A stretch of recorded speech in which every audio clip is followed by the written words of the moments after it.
the publication fees is reduced when you publish, let's say, 10 papers. You get like 50% off.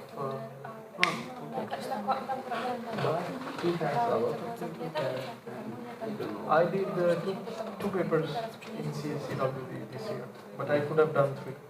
I willingly removed my name, even though I was guiding the student to do it. He said, I want to include your name. Please no. It's just a B conference, I don't know. Just I asked him to cite one of my papers, which I want to push. You know, the conference in Immersive where Luke and the other will go. No, it's not in the one in Immersive. Another conference Must be in Hungary? No, is in This way? yes, Immersive. Should be expensive. A lot expensive. In Netherlands, it's like Really expensive. But it's not in WCI, it's in ICTI.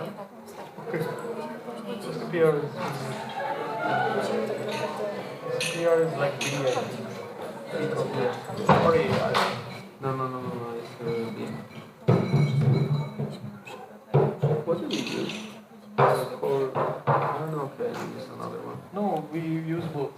For okay. we check for both. Okay. We like take the best one. Okay. So I usually use protocol. This one, right? I want to check.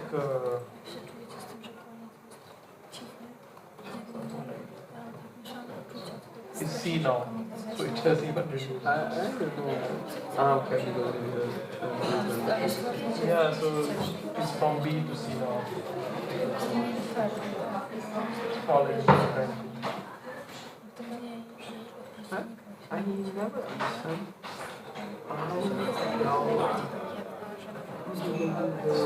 It was C, B, B, B, B, B.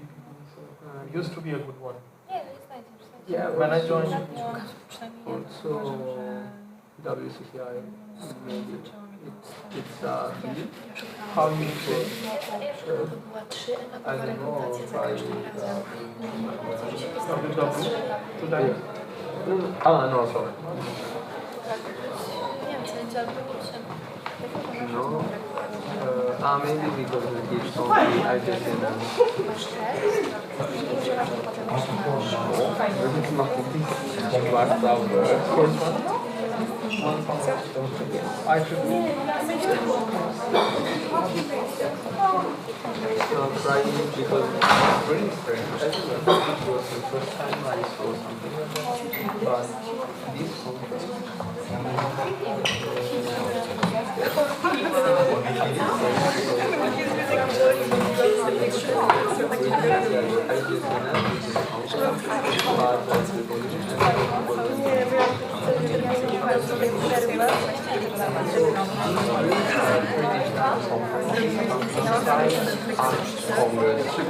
So probably WCI is not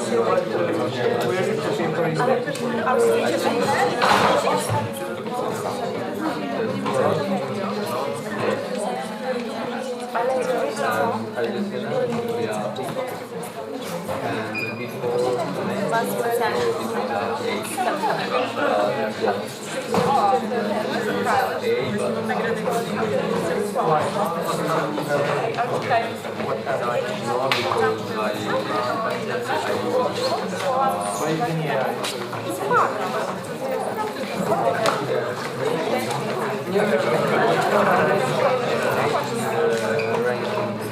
No, they have a system, so I can start with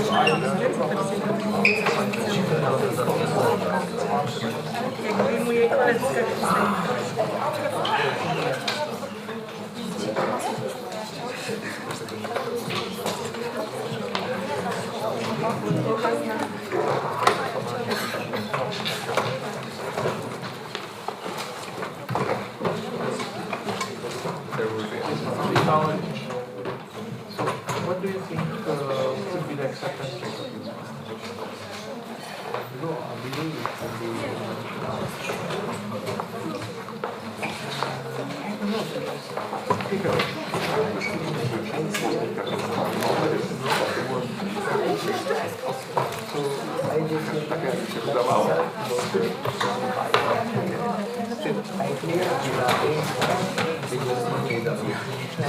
one is just 80%.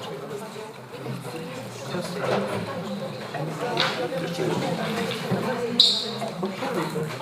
the problem is this one has applied twice for exam. But in the minutes of meetings you can just see they have a comment which says, because it's not in the Chinese CFC list, we cannot review it. But we agree that is an important venue.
Good morning.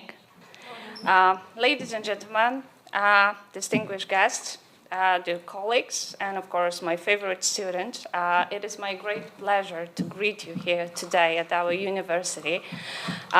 We have a special meeting and we will talk a lot today about the project. You are also involved, and the project we lead for few years.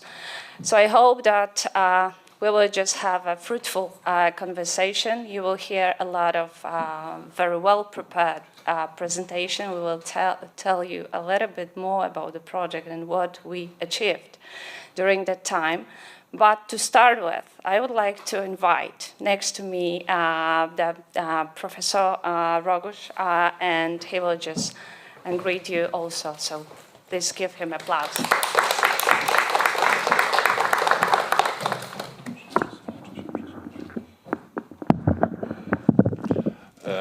Distinguished guests, dear colleagues, researchers, and designers of academic education. It's my great honor and pleasure to welcome you to the opening of our scientific conference.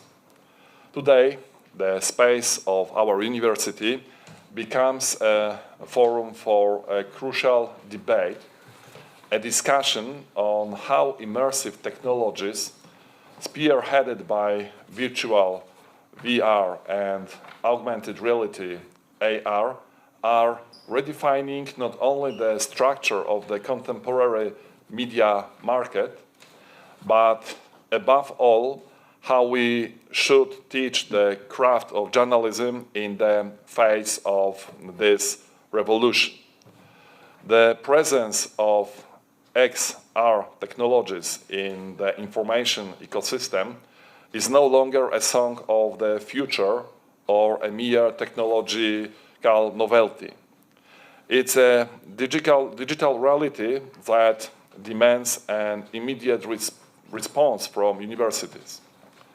The traditional model of education based on the division into press, radio, television, and the internet is no longer sufficient.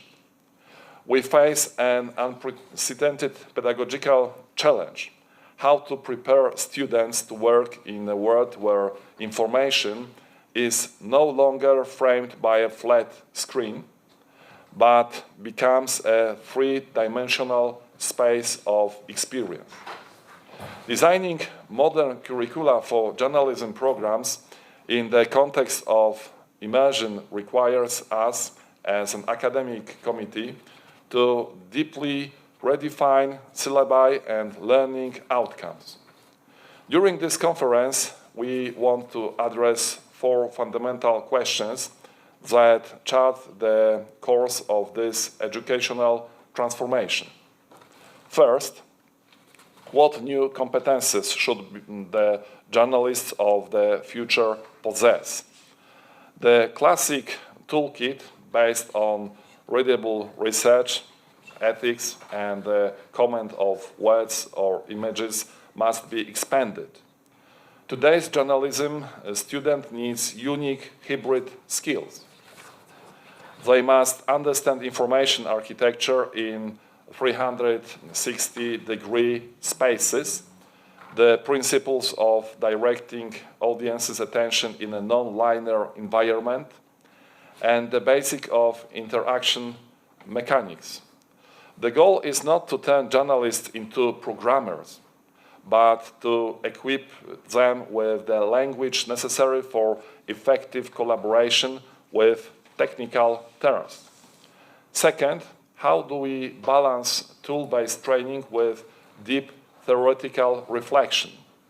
Curricula cannot become mere training courses for specific software or VR headsets that will become obsolete in a few years. Our task is to develop theoretical frameworks rooted in media studies, sociology, and the psychology of perception that will allow students to critically analyze the phenomenon of immersion, study its impact on the human psyche, and understand the mechanism of the attention economy. Third, ethical and legal challenges as a pillar of education.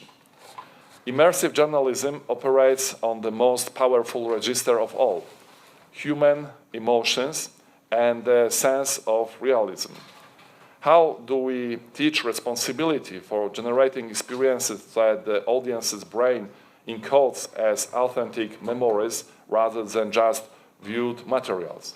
How do we interpret the protection of behavioral data, such as we say, eye tracking, and the counteracting of new forms of disinformation in the X-ray space into our study programs? Fourth, and finally, modern educational infrastructure. Effective teaching in this field requires the transformation of universities themselves. The discussion on curricula is also a discussion on immersive laboratories, partnerships with the technology sector, and breaking down barriers between humanities and polytechnics faculties. The main object of our conference is to integrate the academic community and develop concrete recommendations for academic practice that requires the modernization of journalism programs. I'm delighted that we have gathered here outstanding experts, authors of pioneering curricula, and media market practitioners. Your presence guarantees that the discussion will be both deeply scientific and highly practical. I wish you productive deliberations, inspiring discussions, and bold ideas that will translate into the education of future generation of media creators.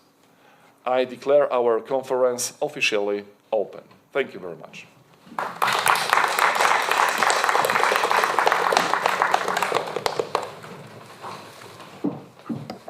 Well, as I said, I'm impressed. Well, at this point, of course, as Vice Rector said, we will start the conference. And at this point, of course, I would like to say my sincerely thanks to all the partners of the project. That was a huge thing we did, I can say right now. And your commitment, creativity, and openness have made this project possible. So really great, thank you for you. And finally, I wish all of you very inspiring and productive conference. And I hope that today we will spend a lot of time together, but we will know a little bit more about the project and about the future of our university. So yeah, we just can start. So yes.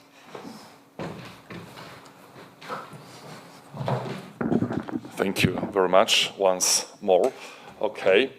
Today I would like to present a review devoted to the place of media literary education in higher education. In a situation where new technologies, especially artificial intelligence and immersive media, are changing the conditions of education faster than scholarly reflection can keep up. Okay, and let's see, okay. Why now in particular? The concept of media literary education is old. It has accompanied pedagogy for decades, but its urgency changes along with the technologies that shape the curriculation of information. Over the past few years, this circulation has changed qualitatively. The spread of generative artificial intelligence, symbolically ChatGPT, released in late 2022, and the maturing of virtual and augmented reality have made the environment in which students create, evaluate, and disseminate content different today than it was a decade ago. This is visibly in the literature itself. After 2021, the number of publications rises sharply. This is the particular of a young field driven by a specific technological impulse rather than the gradual accumulation of knowledge. And most importantly for us, the debate shifts from the question of whether these technologies change the university to the question of how responsibly to introduce them. Hence, the main thesis of the talk, the development of artificial intelligence and immersive media makes modern media literature education not a supplement, but one of the central elements of academic education.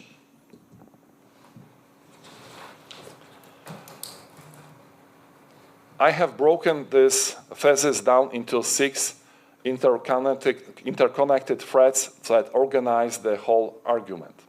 First, technological innovations force changes in higher education. Second, media literary education should be present along 2 tracks, as a separate course and as a competence-permitting curricula. Third, we have a competence gap, but as I will show, a different one than in commonly assumed. Fourth, there is the interceptable ethical and legal dimension of using artificial intelligence. Fifth, the question of resilience to disinformation, fake news and deepfakes. And sixth, the metacognitive threat, the state of the research tradition itself.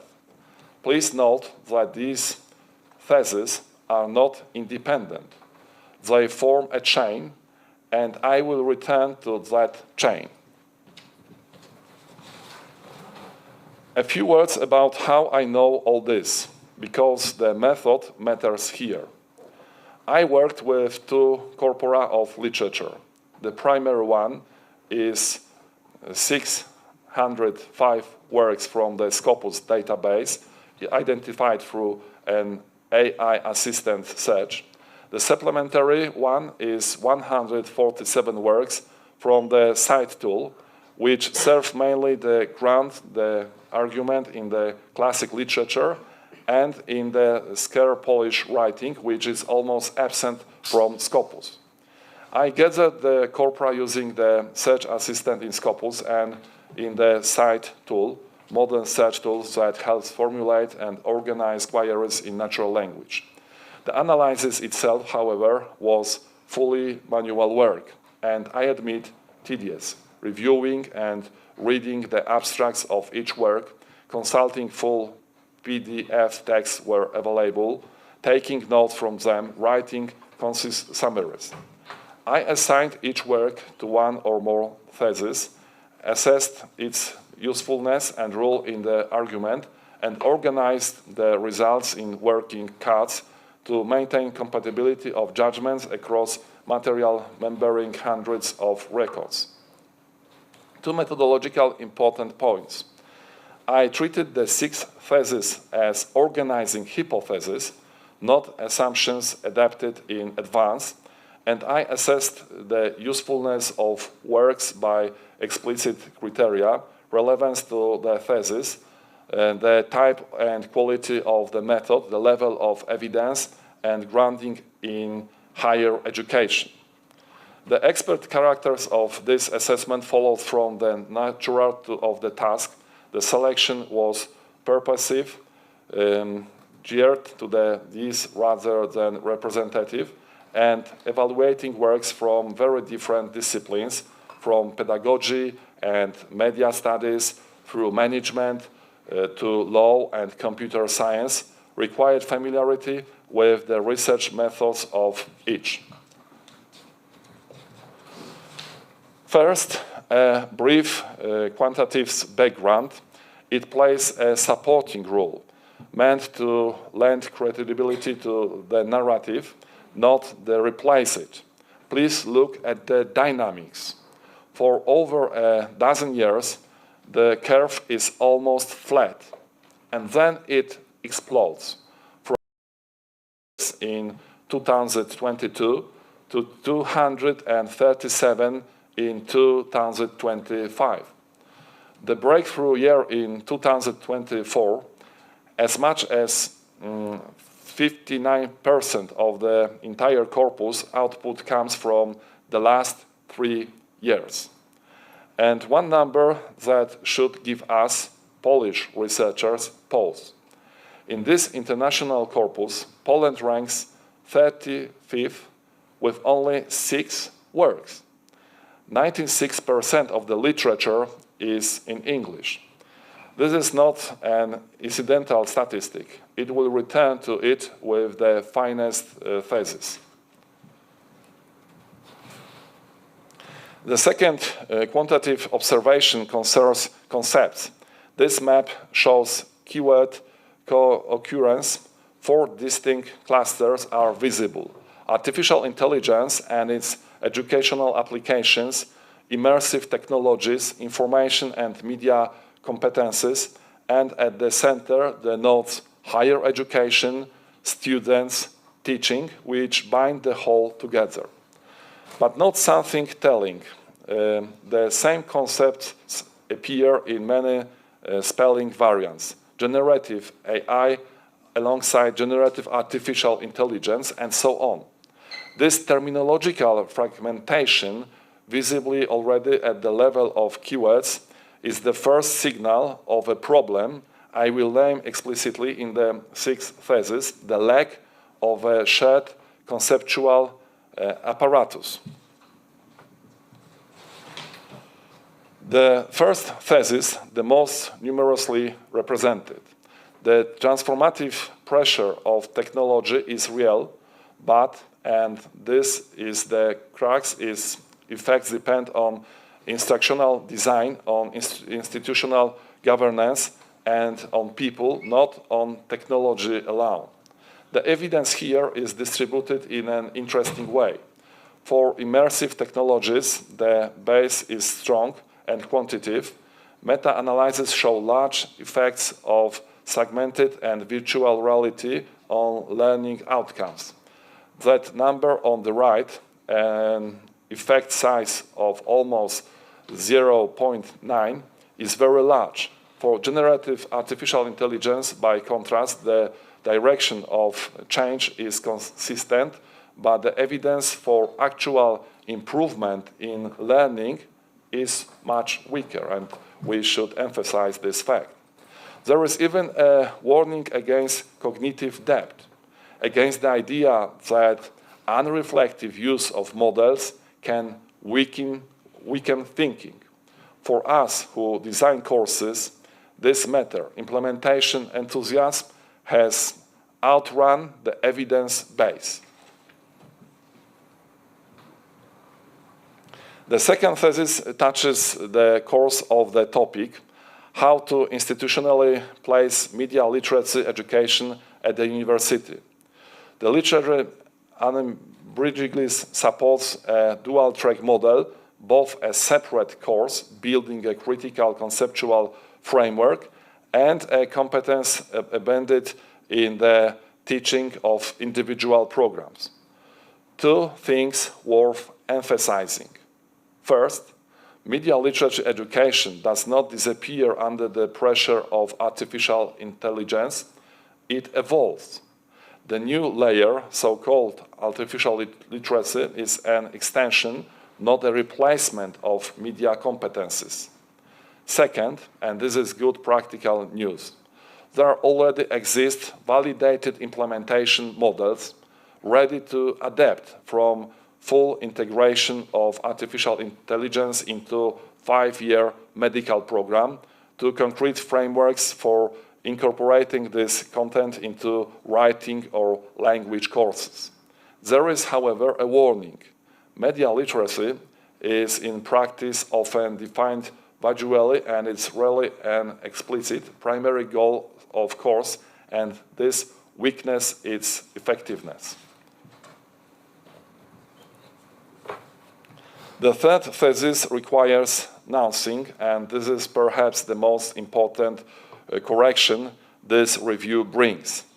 The digital natives, and I'm glad that there are so many students on our conference, myth is empirically undermined.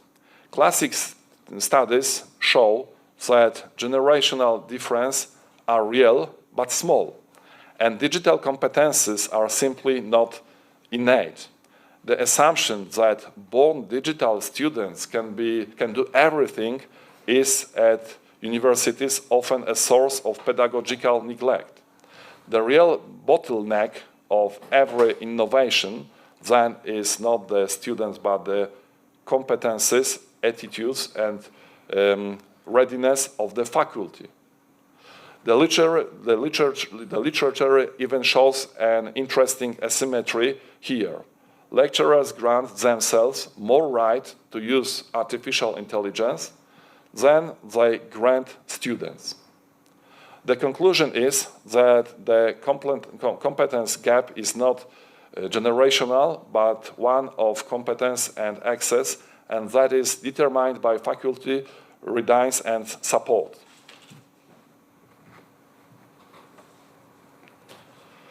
The fourth thesis, exceptionally well documented, has two fronts. The first is ethics, academic integrity, and institutional governance. Analysis of university policies showed that they are inconsistent and only emerging from bans to full discretion. One of the few unabridged findings is that artificial intelligence cannot be listed as an author.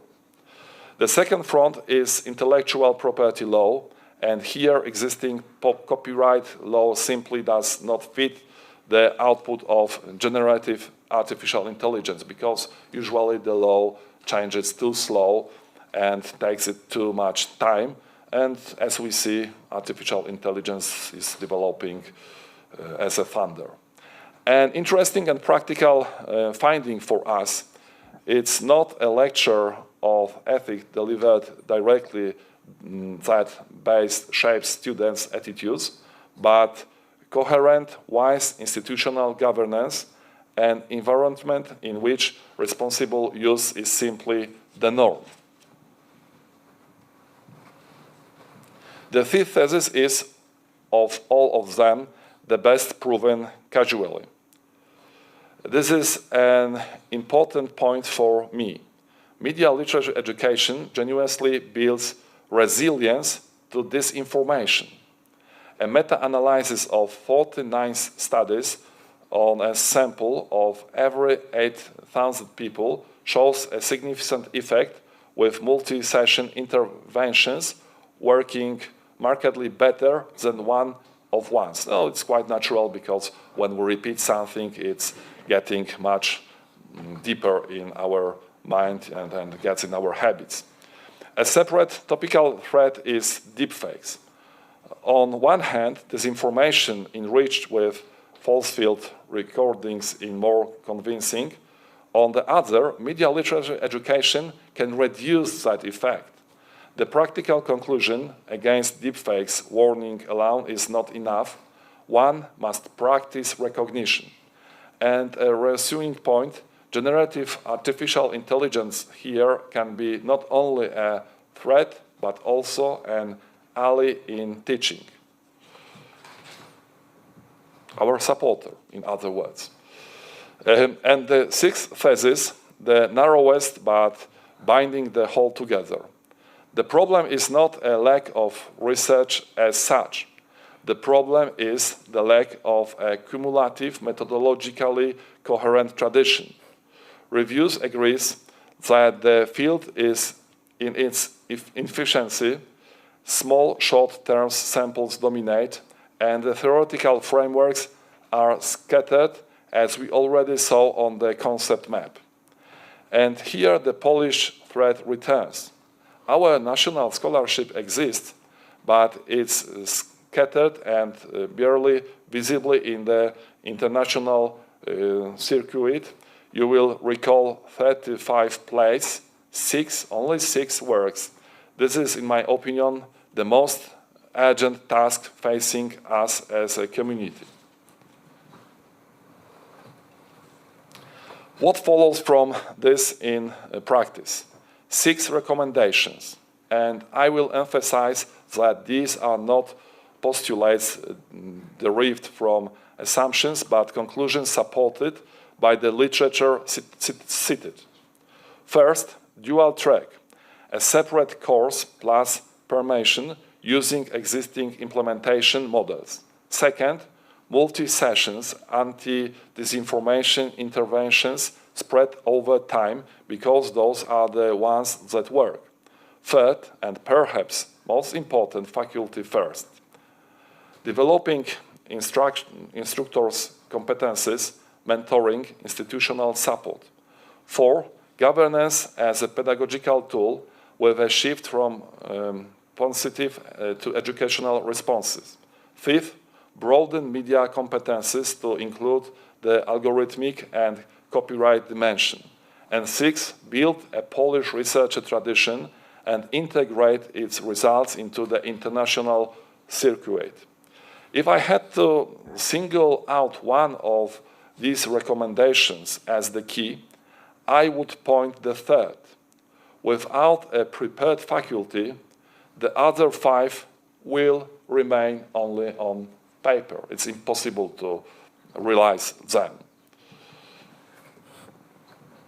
To summarize, the development of artificial intelligence and immersive technologies creates conditions in which the assembled material strongly justifies treating media literature education as one of the central elements of education, not merely its supplement. It should be delivered along 2 tracks. One must invest in faculty first and abandon the comfortable myth of digital natives. Contemporary media competence also covers the ethical, legal, and algorithmic dimensions. The strongest evidence we have says that media literature education genuinely builds resilience to disinformation. And the most urgent task in the Polish context is to establish its own research tradition. I hope that students will help us in this. Thank you very much for your attention.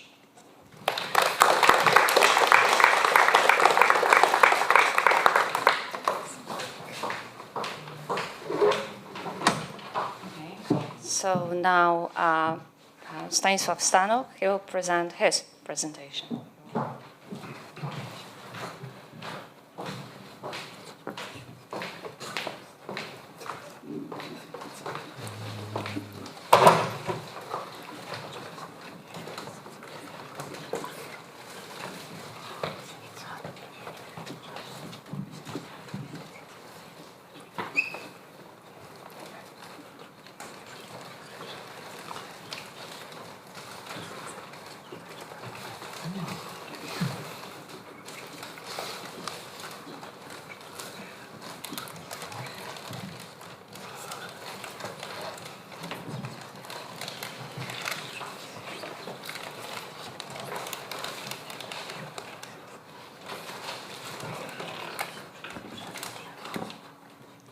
Okay, good morning. My name is Stanisław, as in case of this presentation.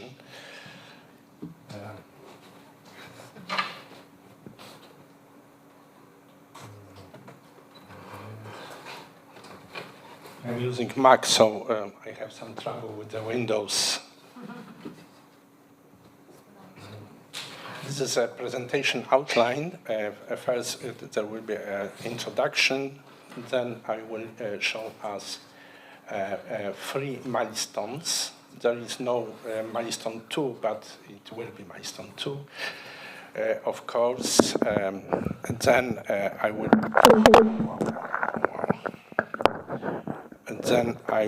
talk. And then I will say about the evolution of narrative forms, and most interesting, I think, this is barriers to development and market challenges.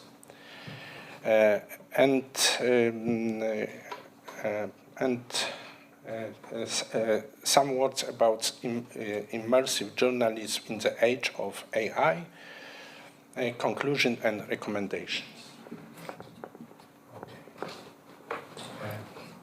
What is immersive journalism? This is the first my slide.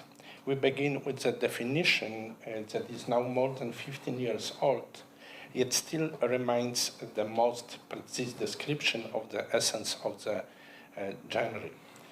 Noni de la Pena published it in 2010 in the mid-press journal Presence, before the first immersive project had even been created. The key phrase here is first person. In immersive journalism, we are not outside recipients of a report, but placed inside the event.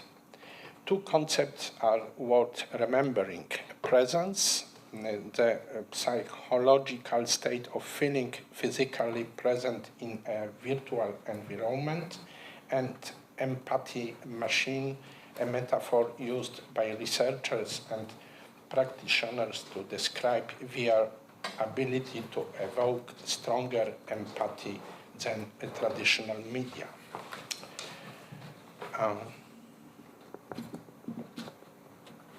Why this topic is relevant in 2026? Why is worth talking about immersive journalism precisely now in 2026? The answer lies in the context we are all observing.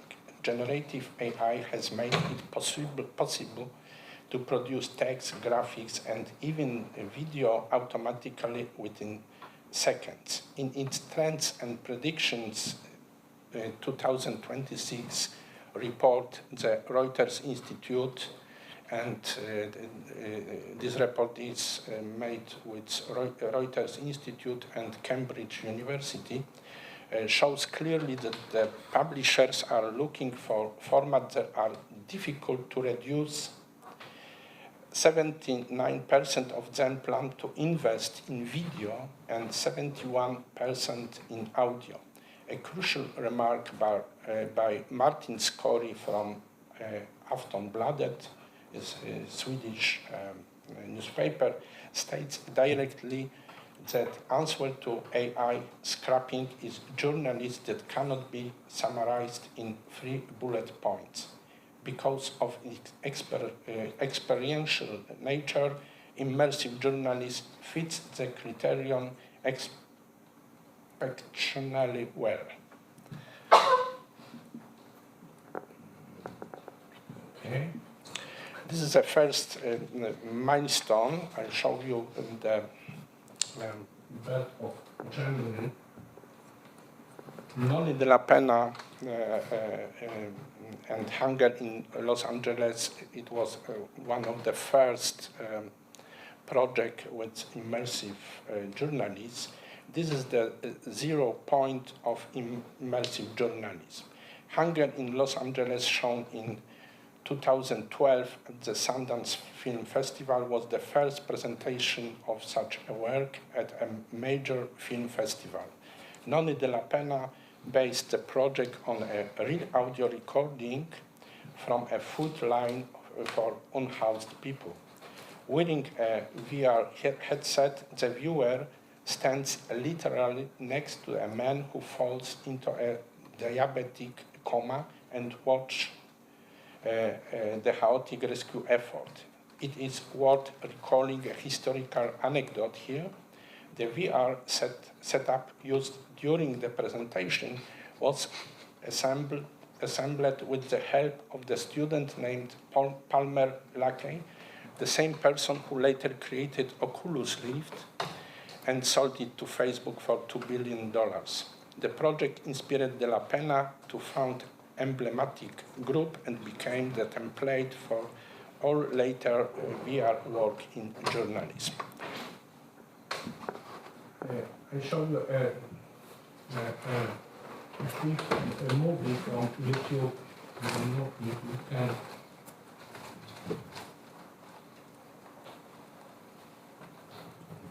there's some problem with this. Sorry.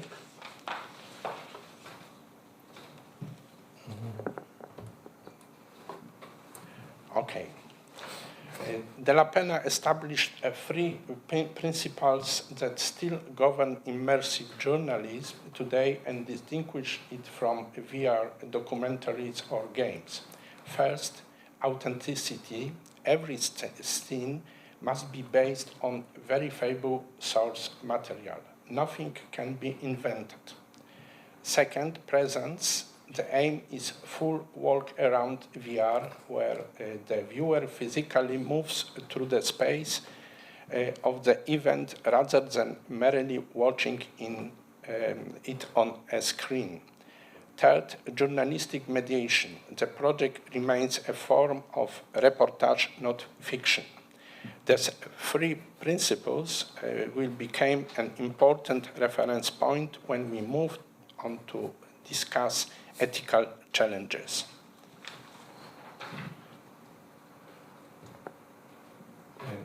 Milestone 2, it's a very important project, Cloud over Sidra.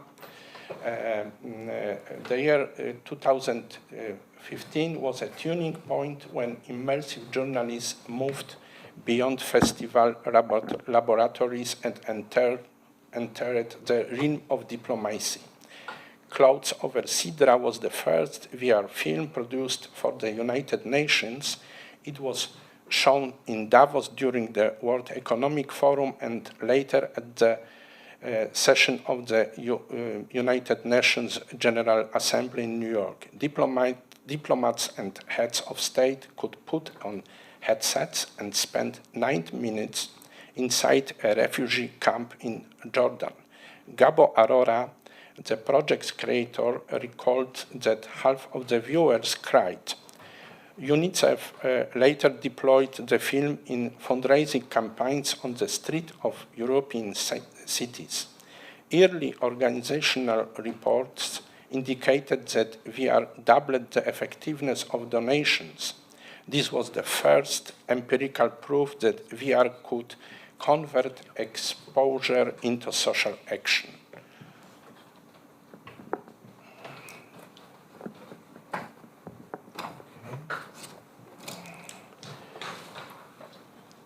The next project is the display set by New York Times in 2015. Clouds over Sidra proved that VR can influence humanitarian decisions. The display set proved that a mass newsroom can distribute VR on the scale of millions of users.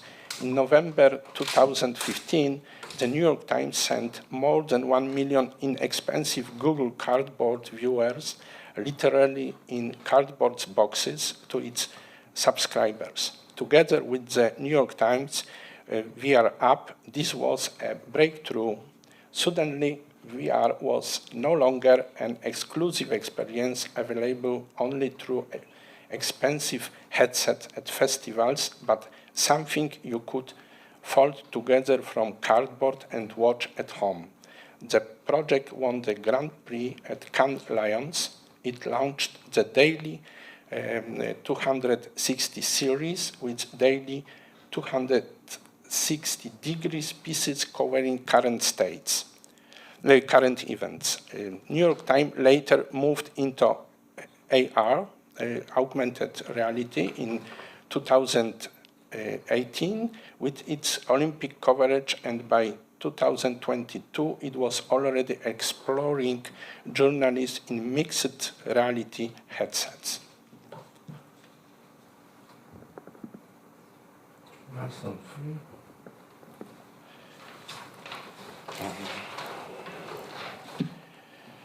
6.9 is a project that established a model most serious newsroom still rely on today. A hybrid model in which VR is the emotional point of entry, while text and multimedia provide factual grounding.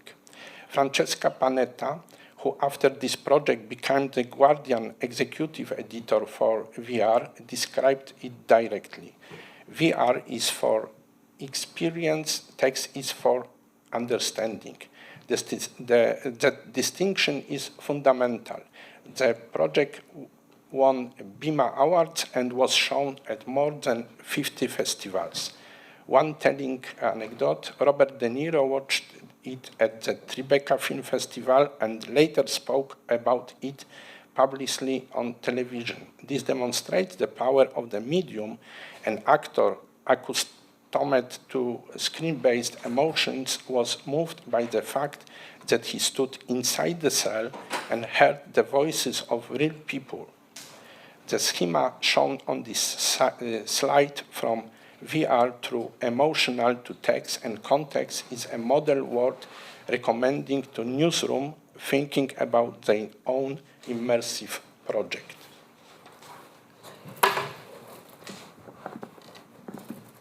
A quick overview of milestones from 2012 and 2018. The slide is condensed roadmap. Several patents are worth nothing. Each project on this list opened up a new field of application. Hunger in LA, the Foundation. Project Syria, ethics. Clouds over Sidra, diplomacy and empathy measured in money. The display set distribution at scale. RecoVR, Mosul, heritage and reconstruction. 6.9, the hybrid model. Greenland melting, science and climate. AR Olympics, mobility. Together they form an evolution that is not linear. Each project explores a different dimension of the genre. This matters because immersive journalism is often discussed under the single label of VR, while this list shows that technology was the means, not the end.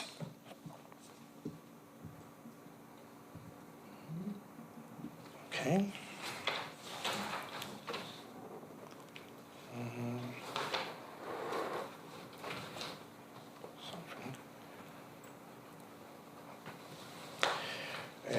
Before we move to the barriers, it is important to understand that immersive journalism is not simply VR, but a spectrum.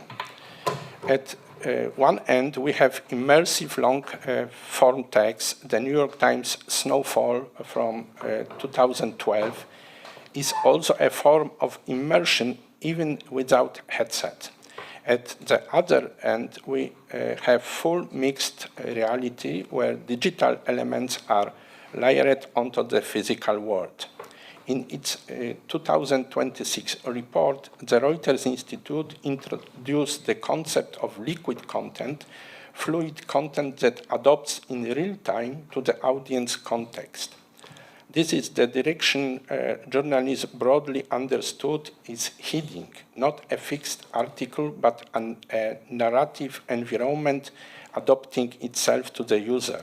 It is also worth noting that practical shift since 2018, many newsrooms have moved away from costly VR premium headset and specialized platforms toward smartphone-based AR, which is cheaper and accessible on device people already have. This is not only a technological shift, but a strategic one.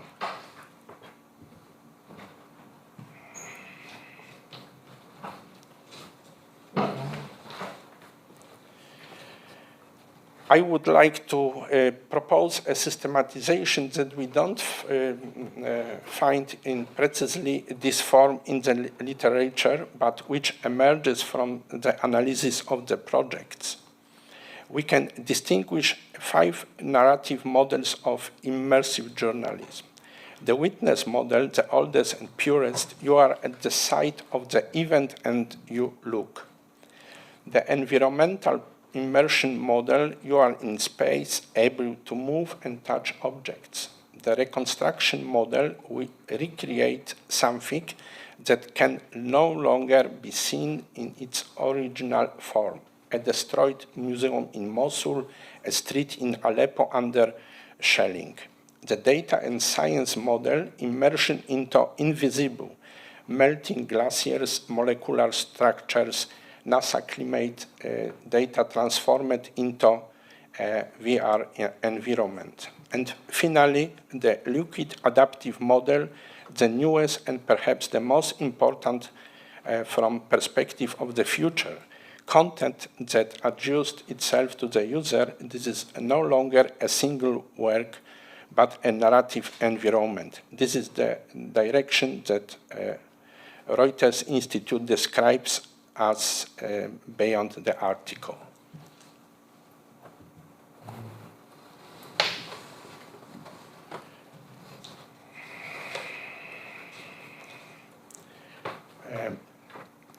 I show you the 5 barriers of immersive journalism.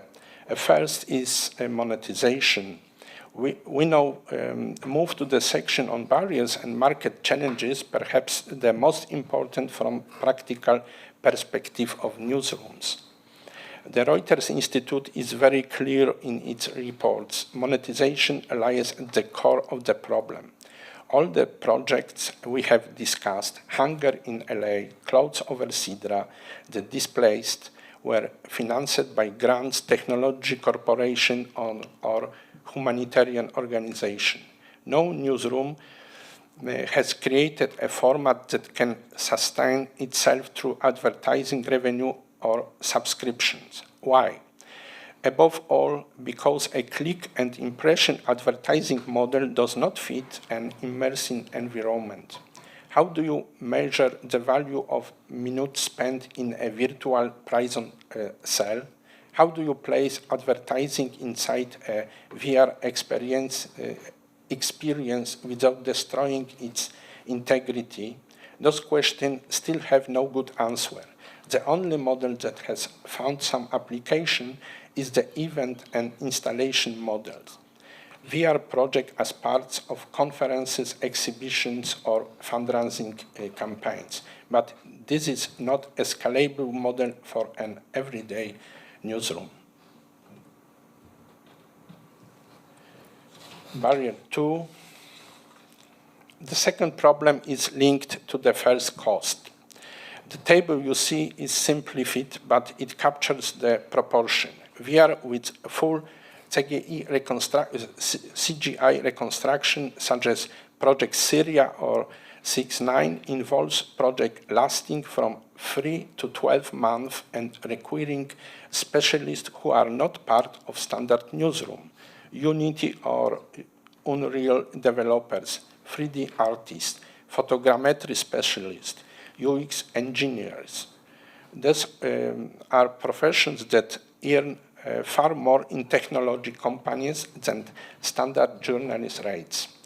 Moreover, production is not the only expense. The distribution platform is another cost. This explains the shift we have observed since 2018. Newsroom increasingly choose smartphone-based AR because it relies on device almost everyone already has. There is no need to buy headset costing thousands. This shows that the industry is looking for compromise between the quality of immersion and the accessibility of distribution.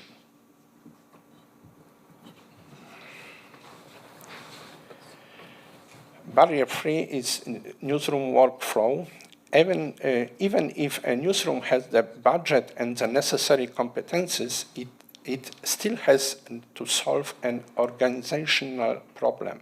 How to integrate immersive production into a daily newsroom. Already in 2017, the Associated Press identified 5 challenges, and none of them was purely technical. Standards of verification, workflow, implementation, competencies, adoption. A daily newsroom operates according to the logic of speed. Event, text, publication within hours. VR production follows the logic of quality. Event, concept, script, 3D production, testing, publication within months. Those 2 rhythms are difficult to reconcile. The Guardian solved this by creating a separated specialized VR team. The New York Times created an R&D lab. Most newsrooms don't have the resource for such solutions. Hence, the model that is becoming widespread, one of project collaboration with external studios such as Emblematic Group, rather than building in-house competencies. But that also means dependence on external suppliers and loss of control over journalistic process.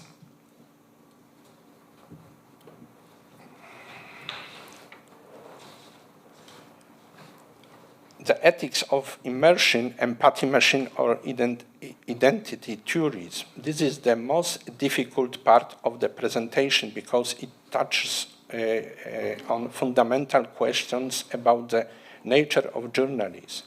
VR journalism is sometimes called an empathy machine, but researchers increasingly question what that actually means.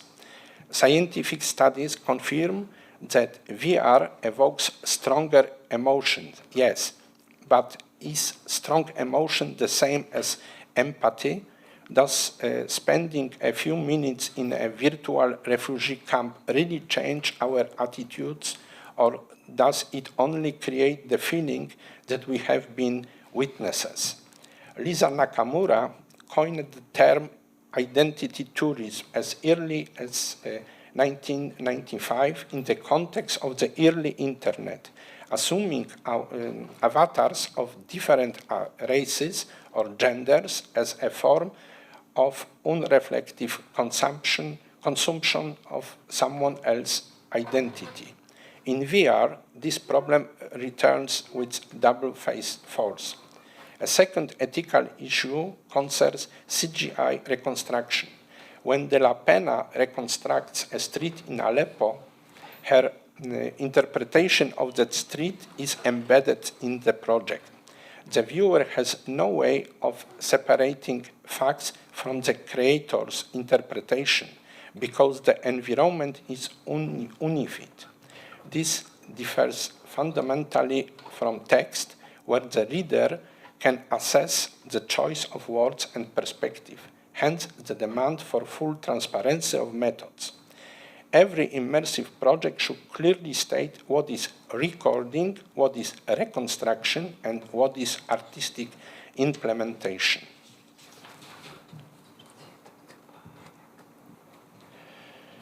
The fifth barrier is both distributive and technological. The VR device ecosystem remains extremely fragmented. MetaQuest and Apple Vision Pro use different formats, apps, and protocols. This means every project has to be produced in multiple versions. Meanwhile, the biggest distribution platform, YouTube 260, offers broad reach but a very limited sense of presence because it is still a flat screen experience. Premium class headset, the ones that provide a full sense of presence, remain a niche consumer technology. This creates a fundamental editorial dilemma. Should newsroom invest in deep immersion for a small premium audience or in shallower experience for a broad audience on smartphones? Over the last several years, The Guardian, New York Times, and BBC have gradually limited expensive VR projects and shifted investment toward mobile AR and interactive video. This is not the failure of the genre, it is the rationalization of strategy in response to the market.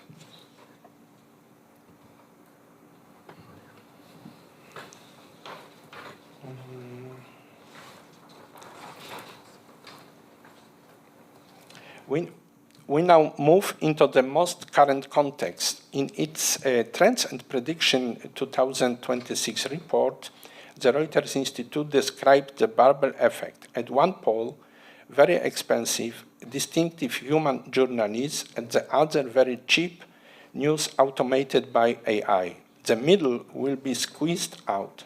Because of its experiential nature, immersive journalism naturally belongs on the premium pole. You can summarize an article about war in 3 sentences, but you cannot summarize in 3 sentences the experience of standing in a refugee camp. That is the paradox. The same features that makes VR costly and difficult to produce also make it resistant to AI. At the same time, AI is becoming a co-producer of immersive environments, 3D generation, AI-assisted photogrammetric reconstruction, synthetic voices. It is double movement. AI and immersive journalists are both adversaries and allies.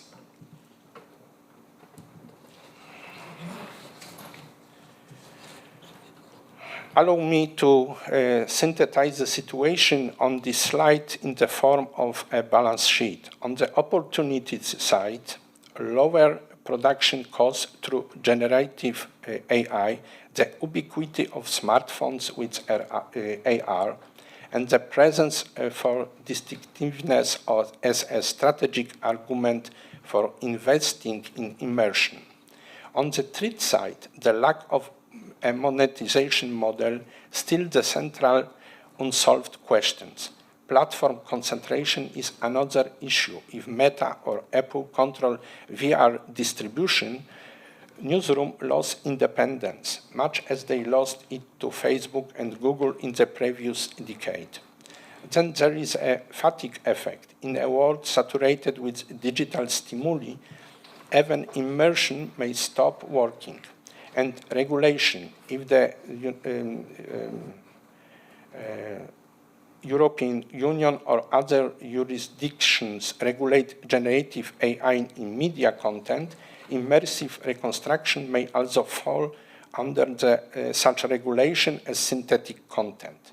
The iStream project, carried out in part by UK and Krakow within Erasmus Plus program, is a very important institutional response to the competency challenge. Because if we don't educate journalists capable of working with 3D and XR tools, the pool of candidates will remain very narrow.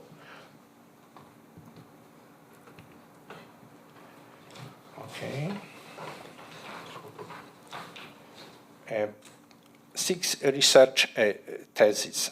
6 theses to conclude. Each of them could serve as a separate research topic or scholarly article. I want to emphasize especially the 4 theses. The pressure of AI is paradoxically good news for immersive journalism. If chatbots commoditize text, audio, and video, newsroom will look for formats that are difficult for AI to copy. First-person experience is by definition such a format, but this opportunity may be wasted if we don't solve the problem identified in thesis 3, the lack of a monetization model, and thesis 6, the shortage of educated journalists with XR competencies. This is why the iStream project matters so much. This thesis should serve as a starting point for discussion. I invite us to open after the presentation.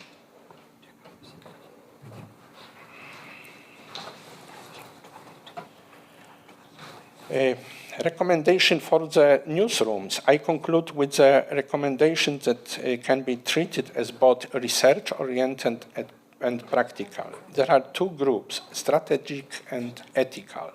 Newsrooms that want to enter immersive journalism without committing themselves to multi-month CGI projects should begin with 260-degree formats and mobile AR, accessible technologies, relatively low cost and relatively broad reach. The Guardian hybrid model is tested and effective. Ethical standards are an urgent need. In Poland, there is still no media ethics charter for immersive content. At the European level, the iStream project is working on competency frameworks, a good starting point. I end with this recommendation deliberately because today's conference summarizing the iStream project is exactly the place where these questions should be raised and discussed jointly by the academic and professional communities. Thank you.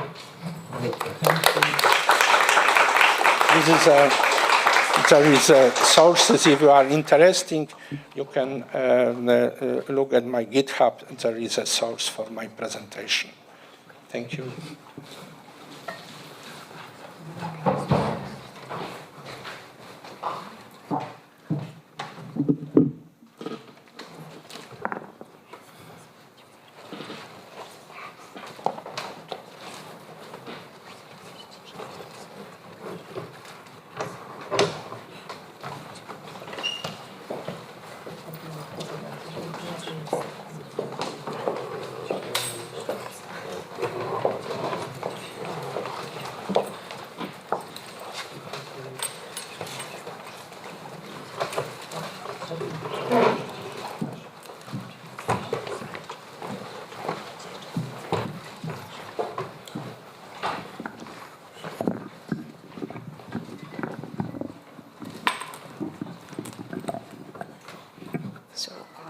I hope that my presentation will tell you a little bit more about the project and what we created during that time spending with our partners.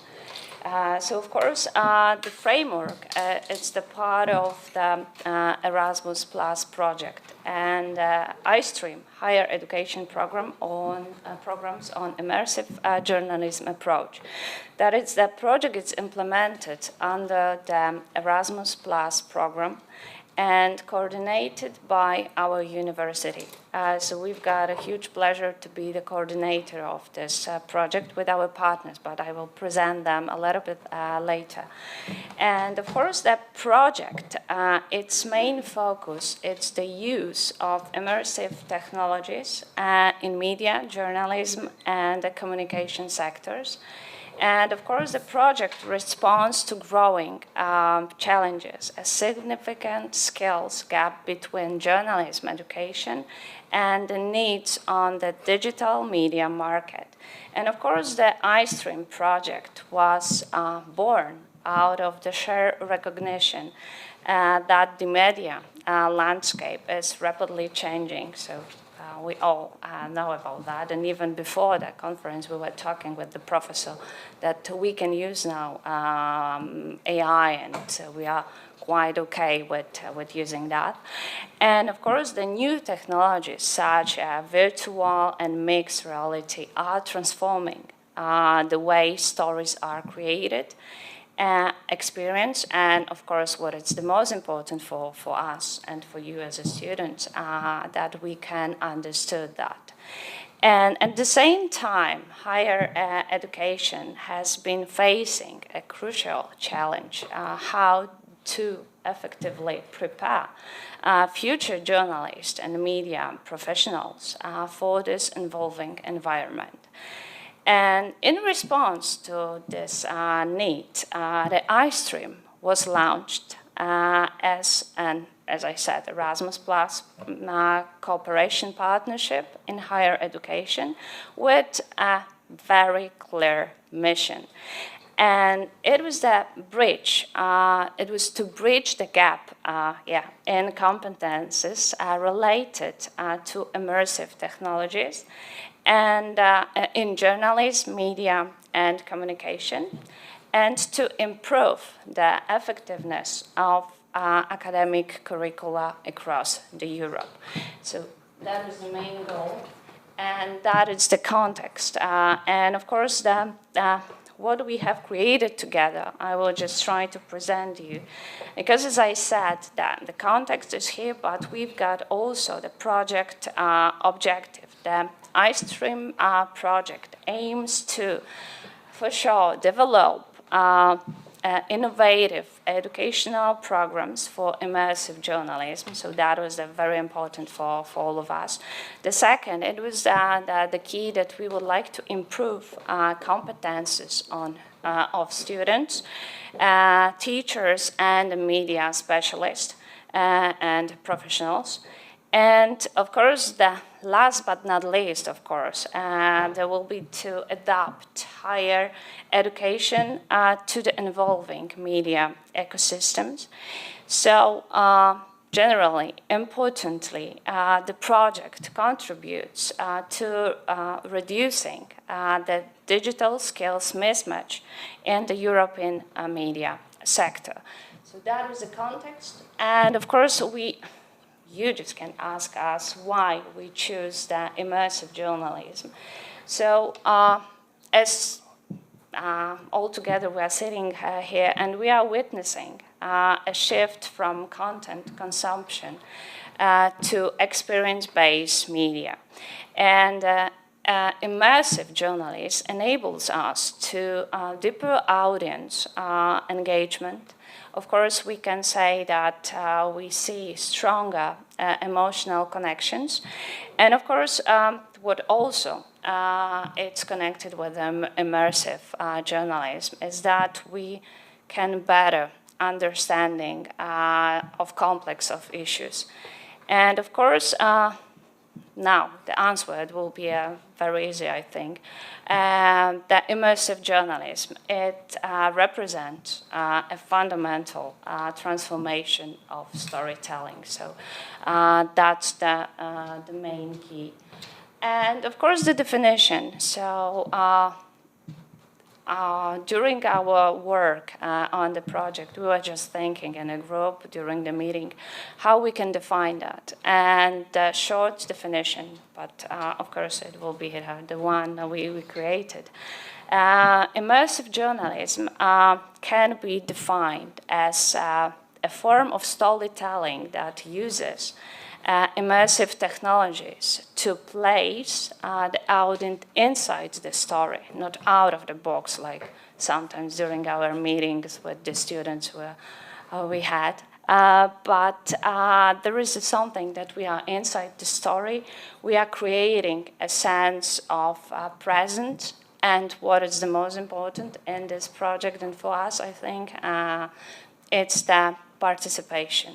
So that was the key, that we created a special definition that help us to understand what we are facing. There is also what was very important for us during the meeting, that we would like to set the key competence areas. And it was very interesting to listen to our partners from the whole Europe. And we were just thinking what we can just create here. We just set that competence areas, and we divided that into four parts. So I will just present you here. So we had technical skills, and narrative skills, ethic, competences, and of course collaboration. That was the four topics that we focused on during the project. And now I will tell you a little bit more about all of them. So the technical competences, from our perspective, and I hope that the students will also agree with that, it was a journalism need to understand via, of course, the 360 degrees technologies. What was also important to understand and get to know the immersive production tools, and also what was the last, but again not least, but spatial media environment. That the goal here is not only a technical mastery. Of course, we can just learn that, of course, learn by heart even. But it was very important for us to just try to prepare the project in the way that we will be in the future able to effectively collaboration with experts. And the second, narrative skills, narrative competences, we know right now that the immersive storytelling, it requires something from us. So there is non-linear narratives. We just need to create interactive design. And also, we're supposed to be ready to use, to be a user-centered storytelling. And of course, that what was the most important for us to remember, that journalists must design experiences, not only stories. And also, what was the next part, what was also very important, it was ethic competences. So here, the key challenges here include representation and the bias. We've got here the emotional manipulation, and of course the privacy and data protection. That was also here. And of course, we sum up that like the ethic must be centered to immersive journalism practices. And the last, the collaboration, and also I add a little bit of ecosystem here, because as we know also that immersive journalism is interdisciplinary, so that it's for sure requires collaboration between, as we can say, journalists, developers, designers, and of course educators, and again students. So there is a huge challenge, of course, in front of you. So the iStream project directly supports its collaborative model for sure. So that was very important in our project to remember. Of course, we were also thinking about the future skills, what is important for us from the perspective of the project. And as I said, we work in a team. The team was created, of course, as I said, with our university as a project coordinator, but we worked also with the University of Nicosia, Cyprus. It was of course, it's in Italy, so sorry, but for sure I will change the name. So Giulio and Marika, sorry about that. There is Università Politecnica del Marche. That's good? No, it's not, okay. But it's in Italy. Learnable, also in Italy, and Infinitivity Design Labs from France. So that was, as you can see, the international team that together we combine academic expertise, technological innovation, and practical experience from the media sector to create something, in my opinion, truly magnificent. So I hope that you will agree with that. And what is the most important for us, what we created, that was over the courses of our collaboration. We designed a rich and forward-looking set results. So I just presented in here on the screen, you can see. And of course, I will just invite you to check our website, the project website. So we will find a lot of important and very interesting texts and articles that will help you also to understand why the project is important and why we're all supposed to use the knowledge, what we packed into the page. And of course, as I said, the project and the results we prepare, they include for sure the comprehensive competence framework for immersive journalists. There is an innovative curricula and study programs, and also there is plenty of teaching and guidelines for educators. And there is also a letter about a practical solution for implementing immersive journalism in higher education. So all of these results, not only our shared knowledge, but it's also our shared vision, I think, of the future. So I hope that we all agree about that. And there is also the key that we can just say that the immersive journalism, there is one that it's immersive, ethical, interdisciplinary, and it's deeply engaging at the same time for us and for you as a future user. So I think that also the iStream project delivers a comprehensive educational ecosystem, as I said. And you've got on this page almost everything what is important to understand, the key. So the framework, then also what we would like to implement in the future. And it's also very important, there is like the 1-year study program. There is also syllabi and teaching materials, as I said. There is a guidelines for the laboratories. And also there is international training for the academic staff. So these outputs are designed to support both theoretical reflection and, of course, the practical implementation.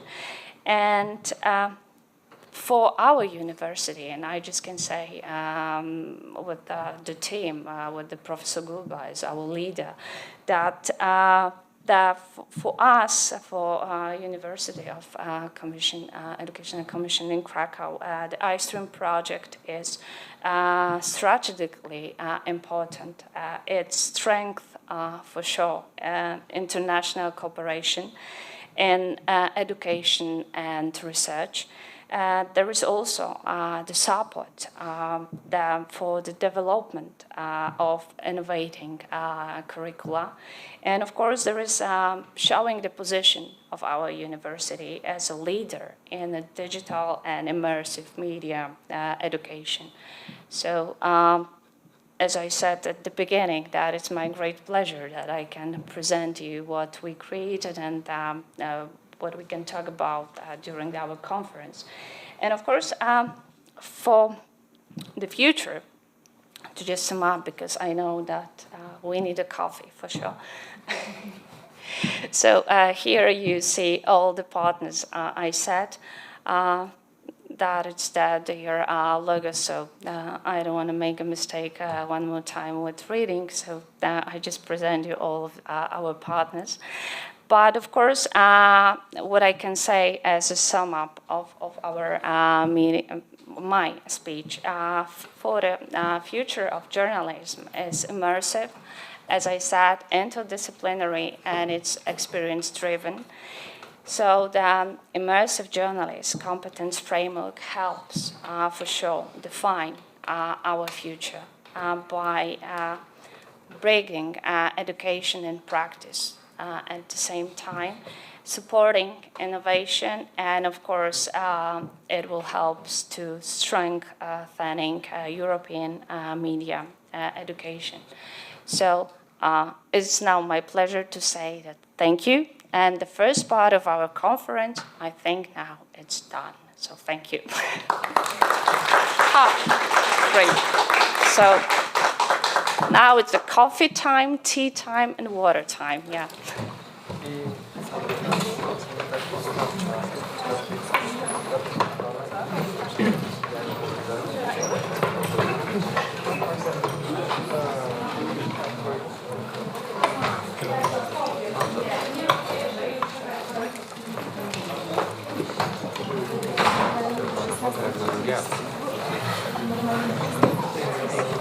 Już.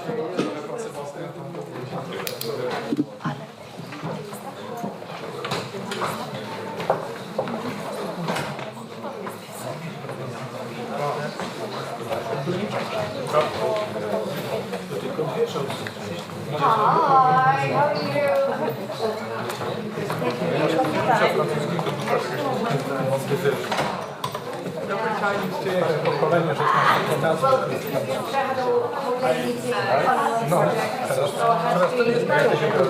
Nie wiem, ale gdzieś ostatnio...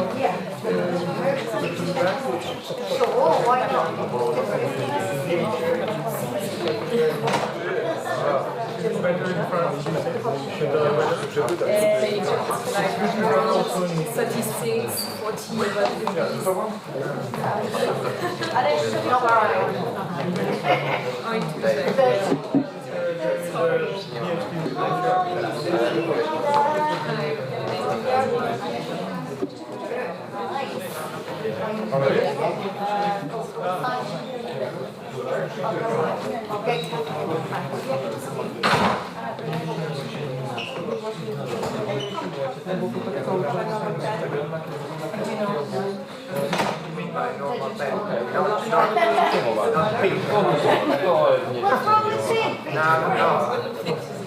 I have another pen. You have? Yeah, shall I bring? Just a second, let me bring it in. I'm dying.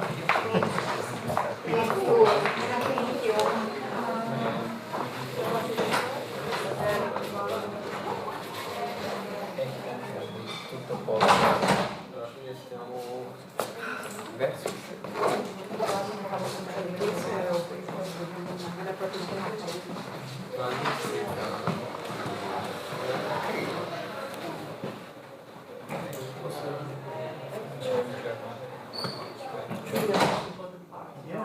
That's why I'm not going for the coffee. Me too.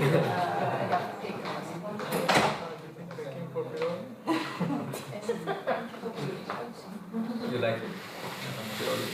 No, I didn't like it, but I fall asleep.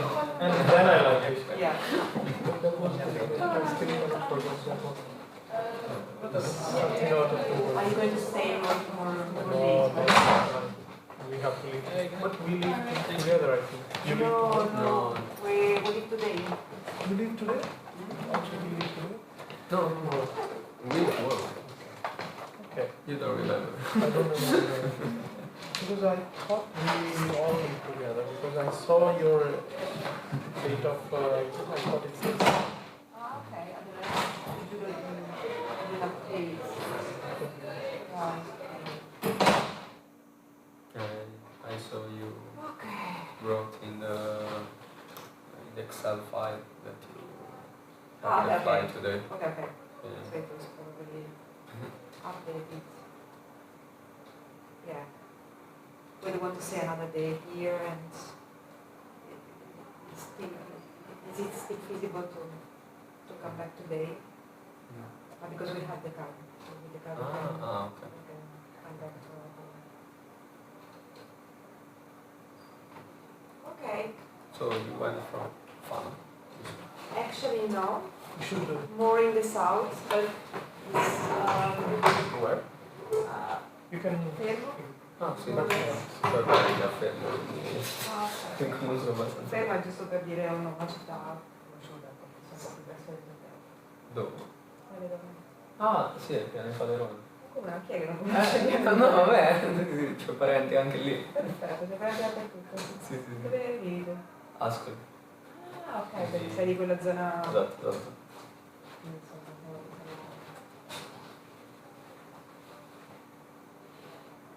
where are you staying? Same place.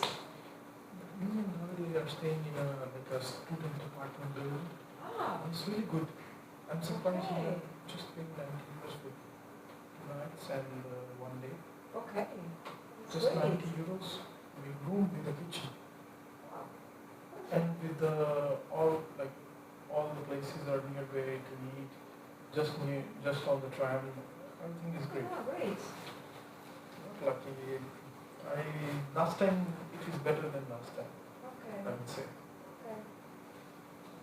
I don't remember my name from the piano. It's not the name. I don't know. It's the same way, yeah. Yeah? Should be the But same. it depends. I think for me it's name dot service. You can also write if you want, your personal message. We are not going to use the. With the...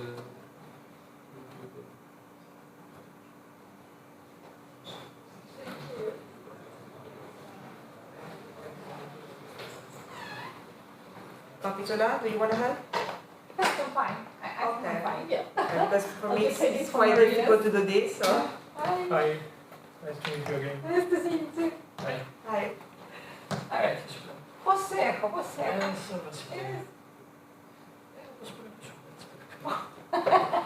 Okay. We need to sign? Yeah. Marina, did you sign? No. Okay.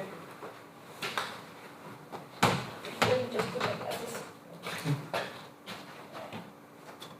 Okay. And then if you just leave this here, the documents. Alright.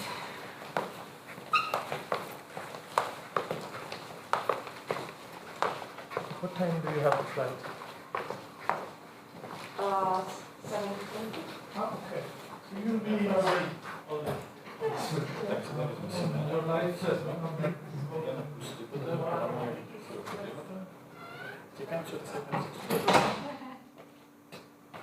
Address and country organization. Because yes,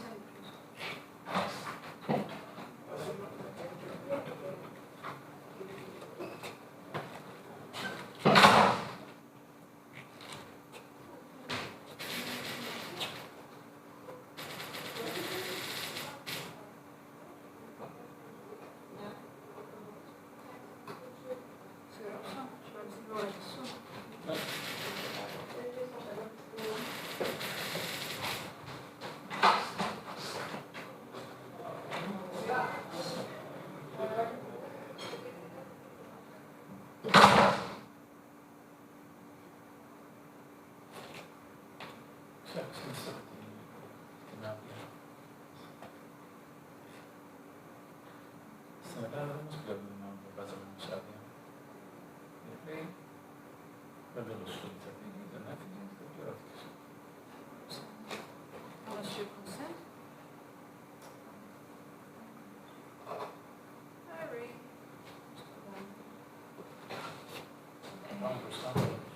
Είναι το βάλω μόνο μετά τη συνδελική και να βάλω άλλη ημερομηνία.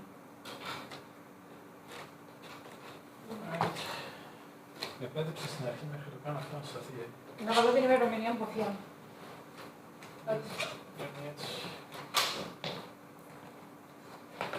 Να βάλω και στο ζώο που έκανε Θέλατε τόσο το πρώτο τη λίδα από σούγα. Στη αρχή πρέπει να το τελειώσεις. Ναι, την άλλη εβδομάδα έχω την κατάθεση. Α, οκ. Εντάξει, είμαι σε καλό δρόμο, απλά πρέπει να το... Θέλω καμιά μισή ώρα, πιστεύω μέχρι το lunch. Έλα εδώ. Είναι 11:40 τώρα. Πού λέγω να δουλέψω. 11:40. 11:40. Ναι, γιατί έβλεπα στον υπολογιστή 12:40. Όχι, λάθος. Αλλά είναι 11. Τέλεια. Έχουμε δηλαδή 2 ώρες.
wiedziałam, to tylko na miejscu.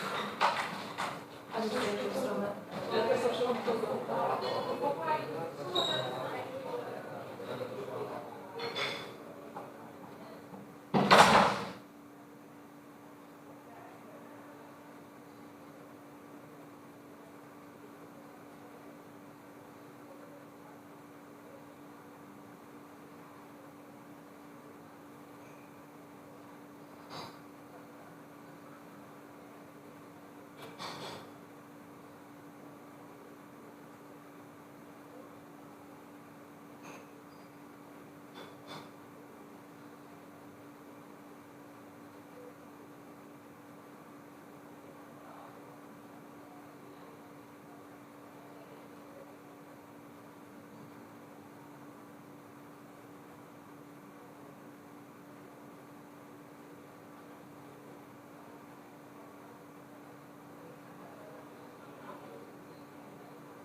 Είναι πολλά social.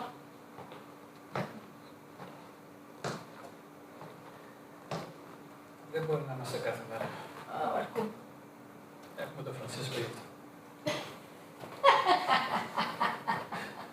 Είναι απίστευτος και ο Δημήτρης ο Τσιάς ήταν έτσι. Ναι.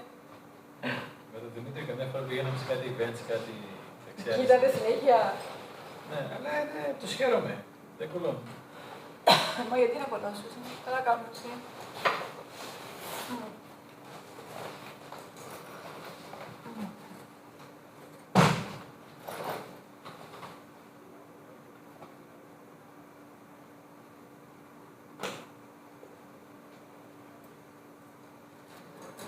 Άντε να αρκέψουμε να τελειώνουμε. Εντάξει, παρουσίαζε κυρίως ο δεύτερος ήταν να κοιμηθώ. Ο πρώτος, τι ήταν, πού ήταν. Ενώ πάρεις κάτι στο Κατάλαβα από την γραπάτα. Και από την αρχή της ομιλίας του ήταν copy-paste, ό,τι ομιλία και να παρακολουθήσεις από αυτούς είναι το ίδιο. Το ίδιο. Χαιρόμαστε, τιμή, μπλα μπλα μπλα μπλα μπλα, κυλήσω την έναξη.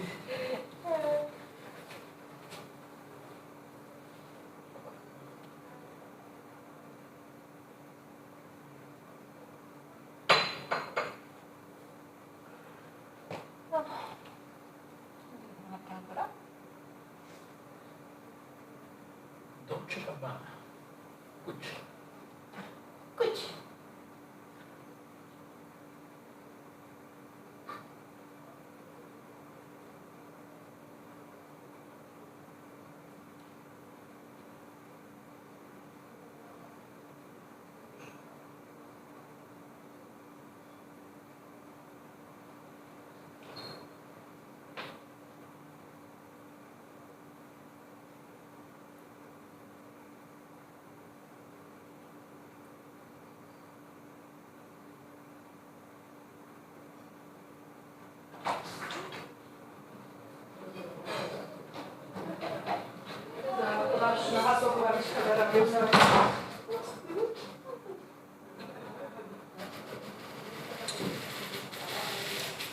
Πήγαινε επιτέλους του αλφαδεκνός στον κατάλογο για τους νοσοκόμους.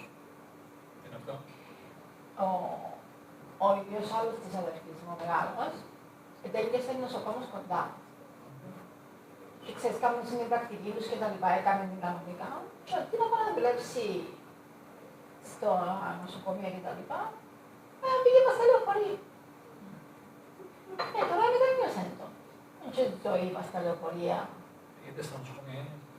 Και στα λεωφορεία όμως, να κρατήσουν όλο το λεωφορείο συνέχεια να πιένουν και να έρχονται οποιασδήποτε ώρες τη μέρα και της νύχτας και τα λοιπά και να τους χρησιμοποιήσει. Γιατί Και ο νοσοκόμος θα είδε, δεν κάνει νευάρκες, ναι, αλλά μέσα στις αρρώσκες όλη μέρα, ξέρεις. δεν ξέρω, και ο Χρήστος μας είναι πολύ καλός για τις δουλειές τούτες, πολύ καλός με τον κόσμο, κυρίως ας πούμε να μας πει ότι είναι η νύχ και τα λοιπά. Και έπρεπε να ξανακάνει όμως το practice του. Έφερε τόσους μήνες να πηγαίνει στα νοσοκομεία να ξαναδουλεύει μου την παλέ, για να μπορέσει να εξασκήσει την άδεια. Και τώρα έβαλα το όμως στον κατάλογο, εκπληρώνουν τα κριτήρια. Ναι, so hopefully να θεωρηθεί σύμβολο. Να κρατήσει ένα ολοκλήρο κοινωνικό με λεωφορείο και να μένει στην άρχιση, να κάνει τα λοιπά και τα λοιπά. Και να τους χρησιμοποιήσει θέμα η εταιρεία. Ή έχεις δικιά σου εταιρεία. Ναι. Άμα είναι δικά σου τα λεωφορεία ή κάποιος το άλλο. Σαν ο άλλος μου αδερφός, ο Σταύρος, εκείνος είναι και μέτοχος, και μαζί με τις γιούες του είναι εντάξει, ας πούμε. Αλλά σαν ο Χρήστος όμως δεν ήταν μέτοχος. Ήταν σε άλλη μεταγιά ο Χρήστος.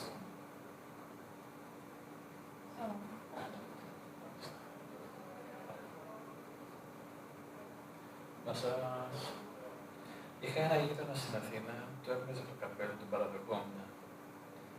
Ο άνθρωπος λέει, κάνω την πιο επικίνδυνη δουλειά. Όλη μέρα είναι σε κίνδυνο.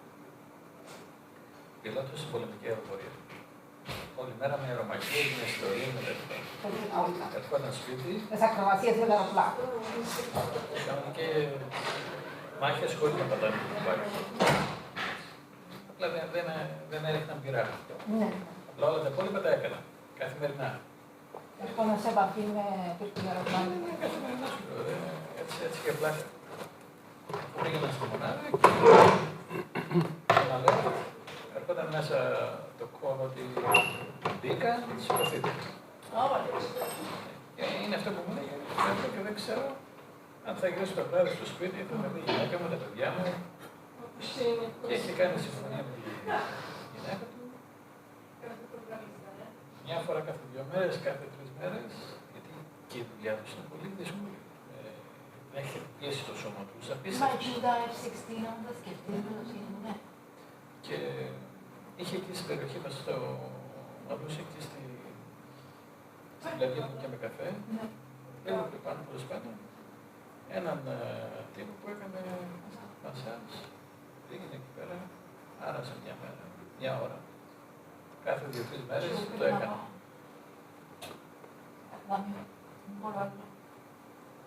Και της είπε της Νάσιας, της λέει, 10 ευρώ το χρέωνα γιατί ήταν 70 euros. Καλά, ένα μισάωρο, ένα 40 λεπτό, μια ώρα, ανάλογα με το στρες που είχε ο άνθρωπος. Τον έκανε τότε, έτσι.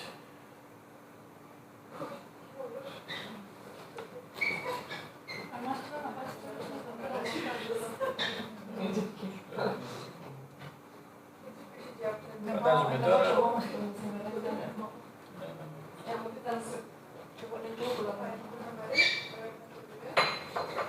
Εντάξει, φαντάζομαι το έκανε το μισό του να σκεφτεί. Και εγώ ήταν έπρεπε.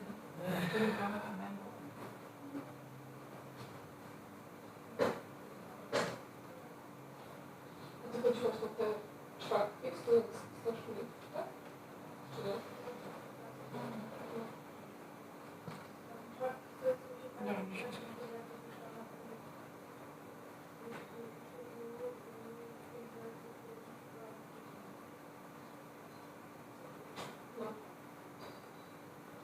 To co wcześniej studiować?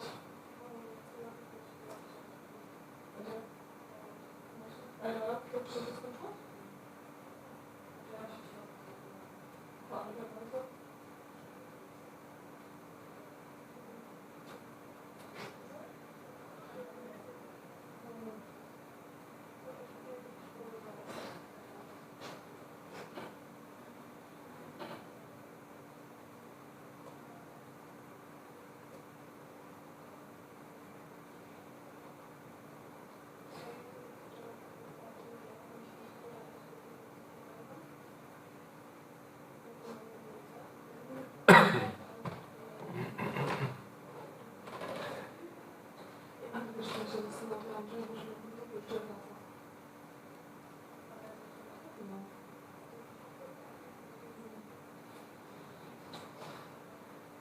Wszystko mówię, że muszę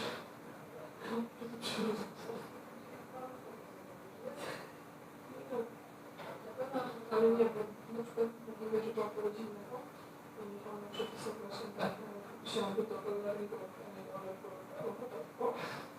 sędziaka, może być. Bo mniej się, wiesz, mniej się czeka. No i próbowałam się zabrać z tego pacjenta i w ogóle. I próbuję wpisać też gabinet ekonomiczny i w ogóle. I dałam też terminy od dzisiaj do kiedykolwiek. Nie żadnego terminu. Ja sobie myślę, co się będzie poczekała. No ale się poddałam wtedy.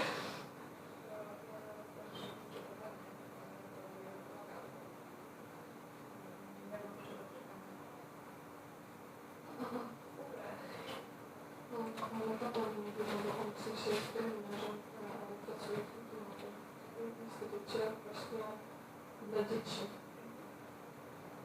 Nie wiadomo, czy jestem dorosła, no. Ale też mogę wykręcać wtedy to nie masz.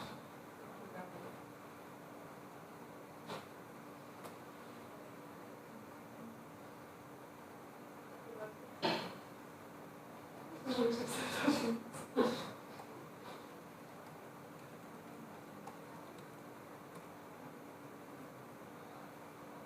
Może też jakiś starał się przez to.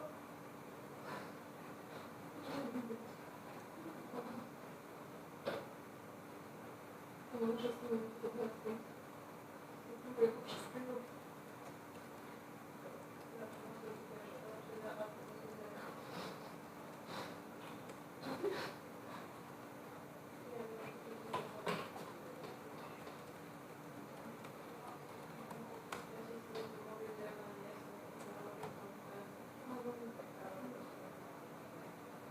Znasz to wszystko znaczenie?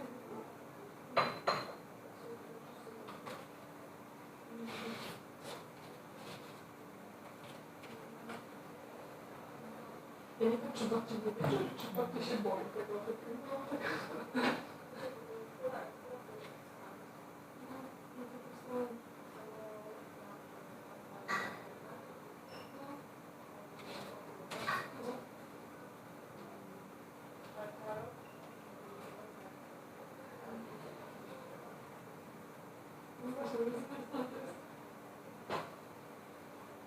A wiesz, po prostu też jest to, że jestem wierząca, więc jakby to przekreślam na wszystkim.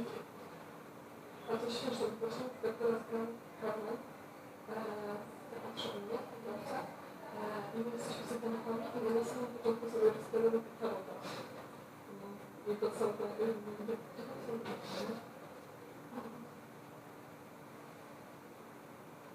taki krok ciekawy, gdzie sobie to przełożymy swojego góra i sobie tam w sensie o to chodzi, wiesz, bo o to chodzi, że wiemy, że jak to, co stawiamy, to nie ma sensu, bo nie ma znaczenia, bo dalej to jest po prostu tak sobie rzucone, ale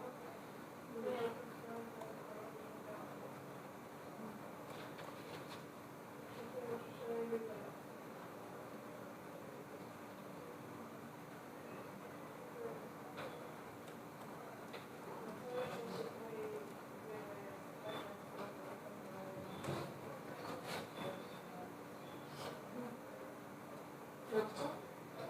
Co to już?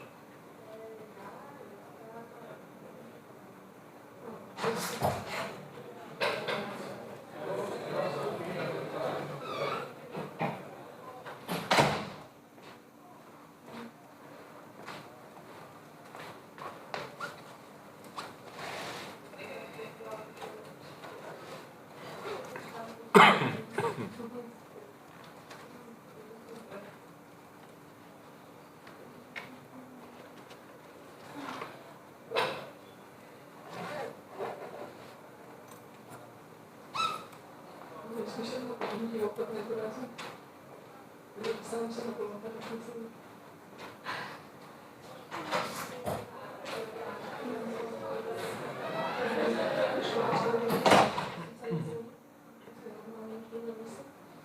Całkiem sobie wygląda to zjawisko, bo ja po prostu upewniłam, wiesz, bo jak jestem powiedziane sobie kiedyś tak.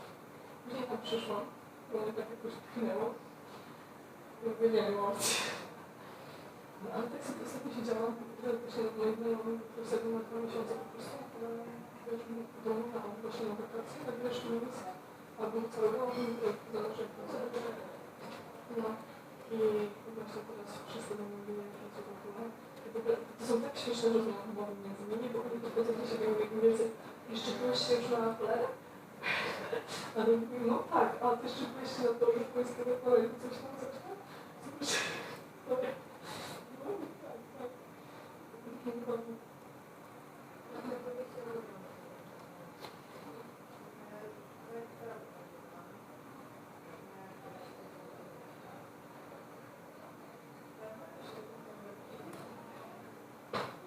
Z tego na Amerykę, to słyszę, tak trochę też nie przyśpią przed chwilą, o co chodzi.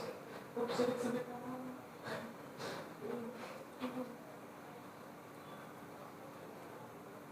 ale wiesz, jak na przykład mam jakaś odpowiada na przykład taką historię, że na przykład sobie na ulicy PDA, wiesz, że była gdzieś tam w jakimś miejscu, gdzie tylko łódkami, wiesz, dała się przemieszczać do was. I że na przykład właśnie byli w jakiejś wiosce i że dali im dach. A to stali przychodzą, jakoś tak. I wiesz, ona, nie wiem, przez jakiś rzekę, którą wiesz, tam są alligatory, tam są wszystko i w ogóle. Mówi, że wiesz, leciutko i coś tam, wiesz, łódka je tak przecieka i w ogóle. I jeszcze w międzyczasie ta koza chciała zaskoczyć z 2 razy na tej wodki, ja sobie myślę, więcej stara. No wiesz, no trzeba by nie wziąć na było, wiesz, jako dalej ci przyjąć do w ogóle, nie? Nie wiem, co ty nie zrobiłem, ale ja temat mówię.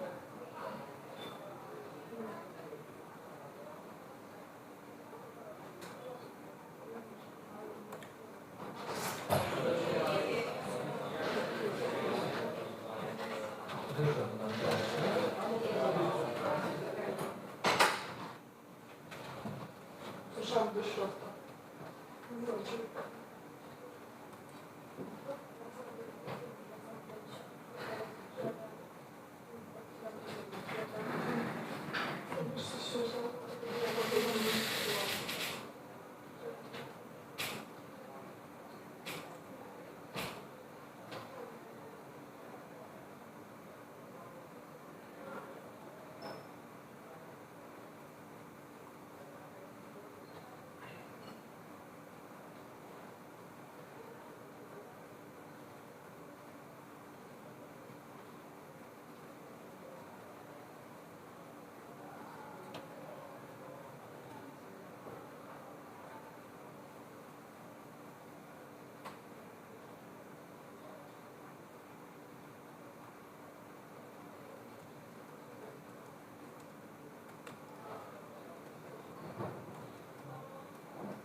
What time are we supposed to begin again?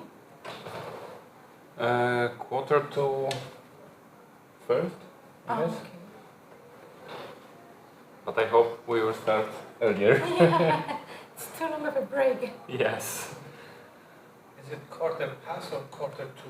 1:45. Let me just find the That was in program. I think.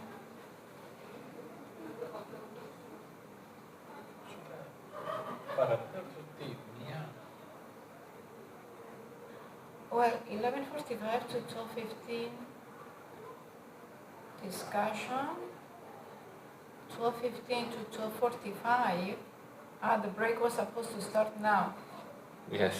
Coffee break. Well, I think we can start. Coffee break is over. We can start the session. Yeah, And we definitely. finish earlier. Yes. It's a very good idea. Yeah. Let's get them all in.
Tak, ja mam tyle zaległości, powiem szczerze, że wykorzystuję każdą sekundę.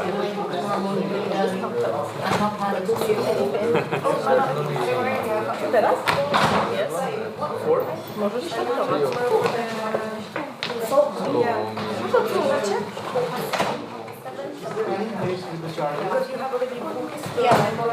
Zaczął maraton z obrazami.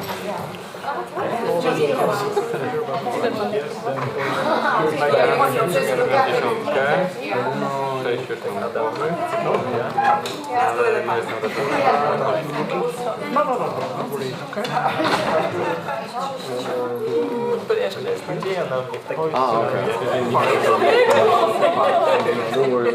Tylko młodsze. Tylko młodsze. To już tak od razu tak mi się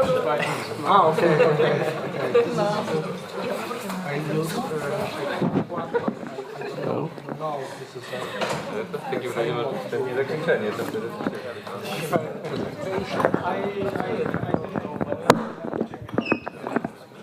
There will be a version 2 workshop. I like workshop. I think we are ready to start. Hello everyone, welcome on the second part of our conference. Firstly, as you see, I have the pleasure to start this second part of our conference with on me very impressive and interesting title of presentation, Designing an Immersive Journalism Curriculum. Especially, I want to thank you all that you visiting us. Of course, I talking also about our guests from the Italy, Cyprus, from the another countries that are participate with this conference, and also with the students. I know that is your last moment of see this kind of projects, and on my presentations I decide to present you and present our guests how we do it, how we try to designing something that is for me especially difficult to do, because I'm not a journalist. I'm also participate with this project, but I learn a lot when we start this project and now when we are finishing on this presentation. So let's start this tour, this path, and we see how we do it, why we do it, what was the main goals that we try to answer, try to find the answer for these goals. As we see on the slide 1, this question is the same like questions that asked Kate on the first part of this conference. Why immersive journalism? Immersive journalism, just like for me, is a very interesting part of journalism, is a part very trendy for me, also for the young people that use on this time on explain the smartphones. Immersive journalism can give a young people also many more possibilities to find the way how be active participants of processes, of things, of visions, of everything that is around us.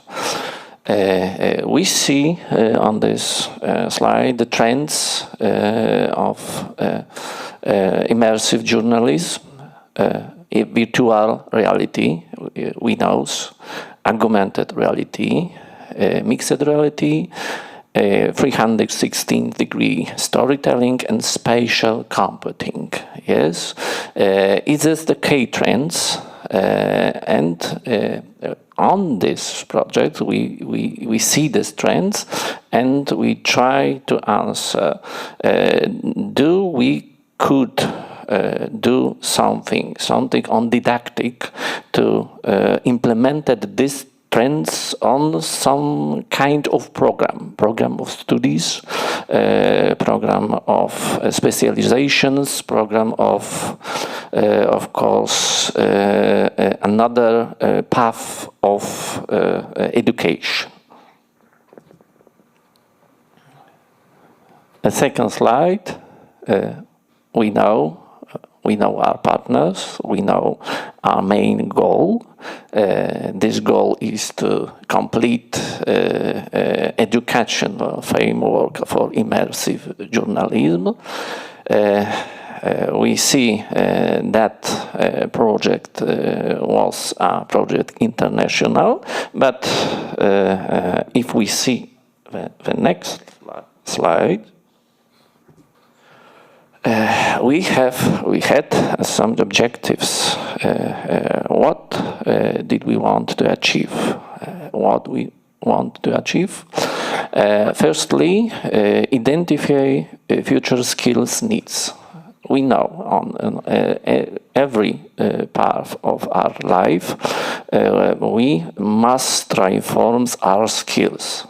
On example, I am a lecturer, so I transform my skills on this moment also. So we try to identify what kind of skills we need, not only on this time, but on the 1 year, 2, 3, 4, 5 year, on 2013, perhaps. The second one, define the immersive journalist profile. Who is the immersive journalist? It is a journalist like at this moment, who wants to prepare an interview, or he is something more that journalist that we see today. The next, develop a study program. Study program is not a easy process to prepare. Also, I try to prepare many kind of programs on many courses.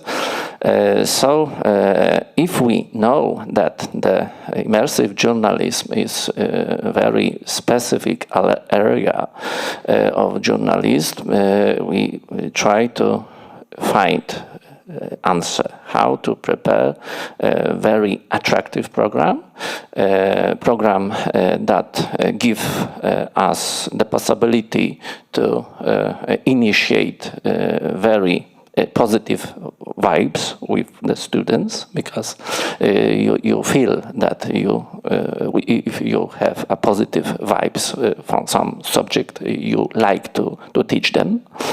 And the next one, create teaching materials. Yes, it's easy to find the title of subject, but the next question is how to prepare a good materials, how to prepare as many materials that we can use on 15 hours of teaching and more also hours.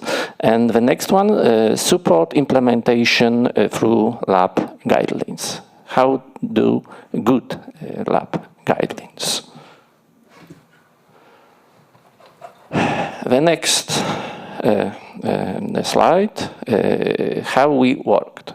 Of course, I know that all of our teams on our countries have a specific of this work. On Poland, we try to work together on this team that we try to initiate. We work also on the morning, on the evening. Sometimes we try when we going to home and we thinking, oh, now I have a good idea. We start to put on the computer and make this idea on the tablet on the plane. So it was a spontaneous way of this cooperation. But also what we create. Firstly, it was a need analysis, what we need on this program. Second, competence, what competence we want to create with the students. The next one, framework development. The framework is something that will be compose a future structure of program. And design of curriculum, as we see, and finally syllabus creations and validations. I think about the validations and effects of syllabus creation and syllabus using. We'll be talking my friend Pavel. Yes, I suppose after my presentations you will do it. And the next one, you remember, yes, those participants, how it started, yes, a long time ago, yes, January 2005. We are starting a few months of this on 2024. In January 2025, this first meeting was. I wasn't there, of course, because the Professor Gurba, our leader of a Polish group, participate on this meeting, I suppose, and another my dear friends. What we suppose try to find is project governance map setup. Sorry, project governance setup. Governance is the most important. We know. Good governance make sure that effect be completely on the deadlines that we have put on the calendar, and I suppose we have a good experience from this. The second one, work package structure, methodological agreement, and third, curriculum roadmap. What's next? I remember after this meeting on January 2025, on March, on our university, on our team, we meet together. We meet also with the specialists with immersive journalism on Poland, and we try to find the answer how to prepare the competence framework, how to find answer which skills, what knowledge and what social competences need a immersive journalist, and we did it in March 2025. The next slide give us more information from the defining the immersive journalist. It's very technical language for me, of course. So I remember that we need a technique knowledge that I haven't it. So we have possibility to hope the people who very good knows how to use XR technologies, UX technologies. And also, we at this moment we're thinking about the psychological elements of immersive journalism, because it's also important. Yes, how immersive journalism is becoming to change our psychics. Yes. The next part of way, the way that you remember very well. We have also a picture and photos for this. That was on Larnaca. On Cyprus. On that same moments, I remember we have a meeting on Poland. Yes, so one part of my dear colleagues participate with this meeting on Larnaca, and the second part preparing the meeting with a journalist, a specialist of immersive journalism on Poland. That was on June 2025. Personally, it's given me a lot of moments of experience how this project can be done on the processes of planning dissemination strategy and planning, of course, the curriculum structure. And we see on this slide curriculum design process. Of course, we know and you know that ECTS points study program is different on many ways of your countries. Firstly, we planned that the study program will have 6 ECTS points, but also we know that we have more possibilities to recreate this program, like postgraduate studies, like specializations, but that, as you see, for me, is a basic model. Why?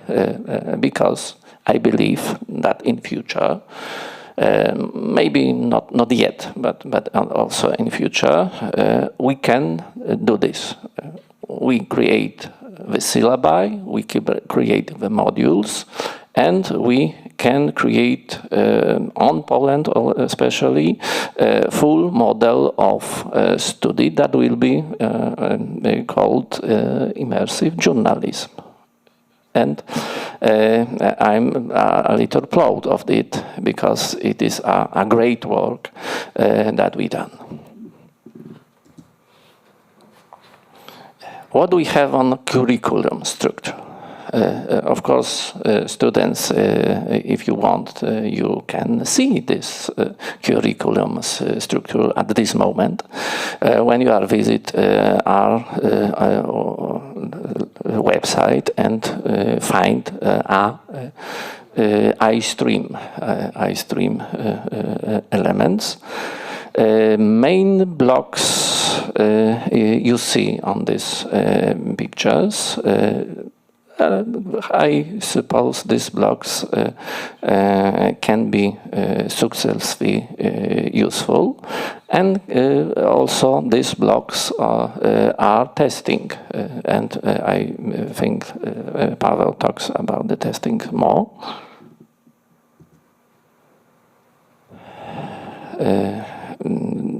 next informations.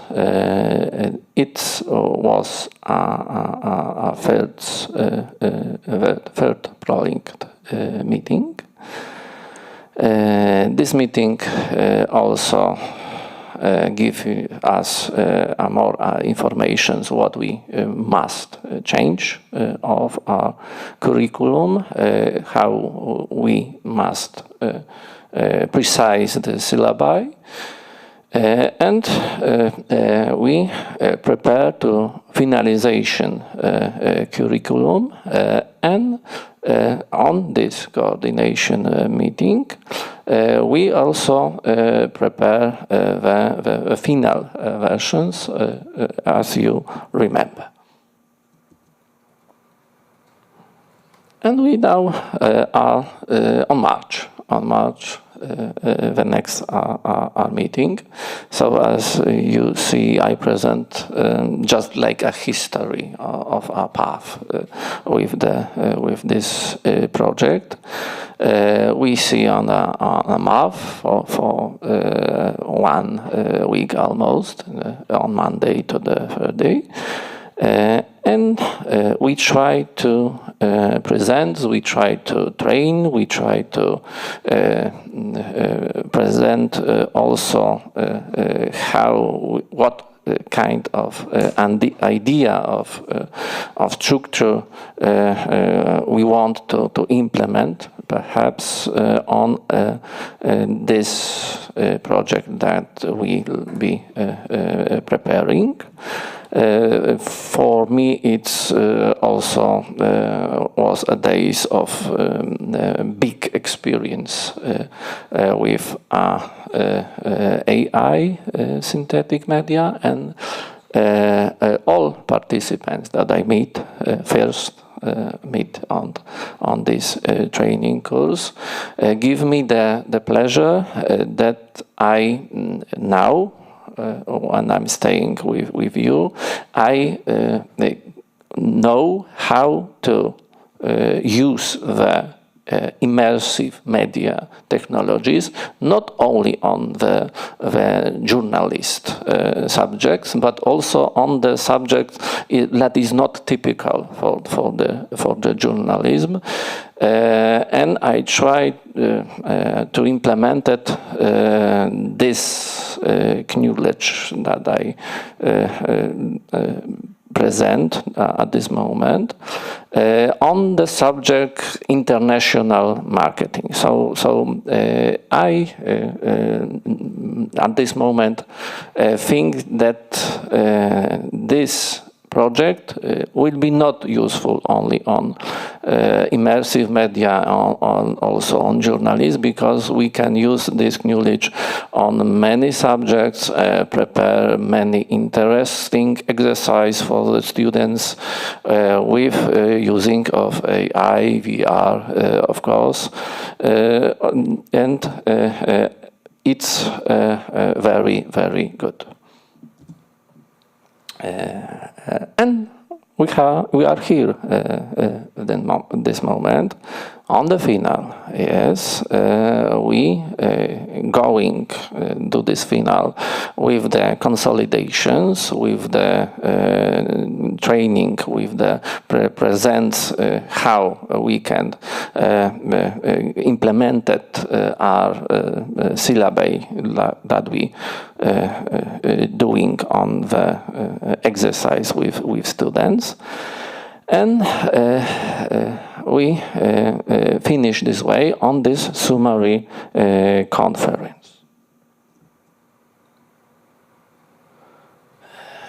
For me, this path that I choose, because I decided to participate with this project, and especially I know that I don't have on start many knows how the immersive journalism is going to give me some key lessons with collaborations, and on this moment, I present these key lessons of these collaborations. I think personally that these collaborations that give me a lot of power, give me a lot of knowledge how to good management these international projects, and give me a new knowledge about the immersive journalism and how to implement them on the exercise from the students and another subjects and another courses on international relations, HR, also on journalism studies. Here we see some conclusions. I think that conclusions good summarize everything that I talk to you. And of course, if you have the need to give us more informations or correct me on some places that I wasn't precise on, I try to be precise, but I'll not do it as could be better done. Of course, I'm waiting. Yes, everything? Any questions or some questions? No, good, everything. So thank you very much, and that's it's all with me.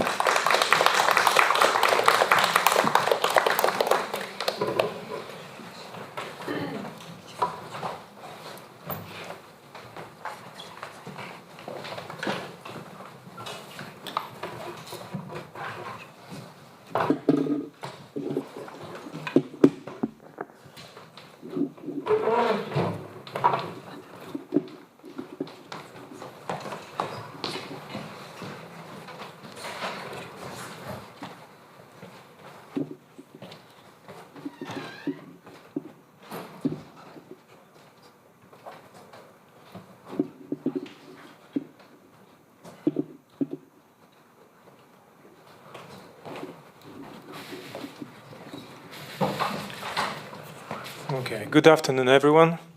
So okay. I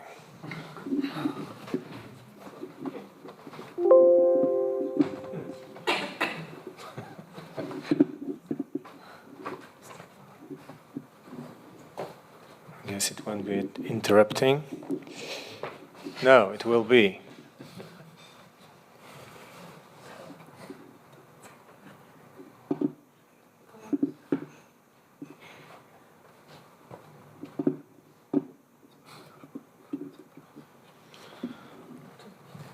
Let me do that.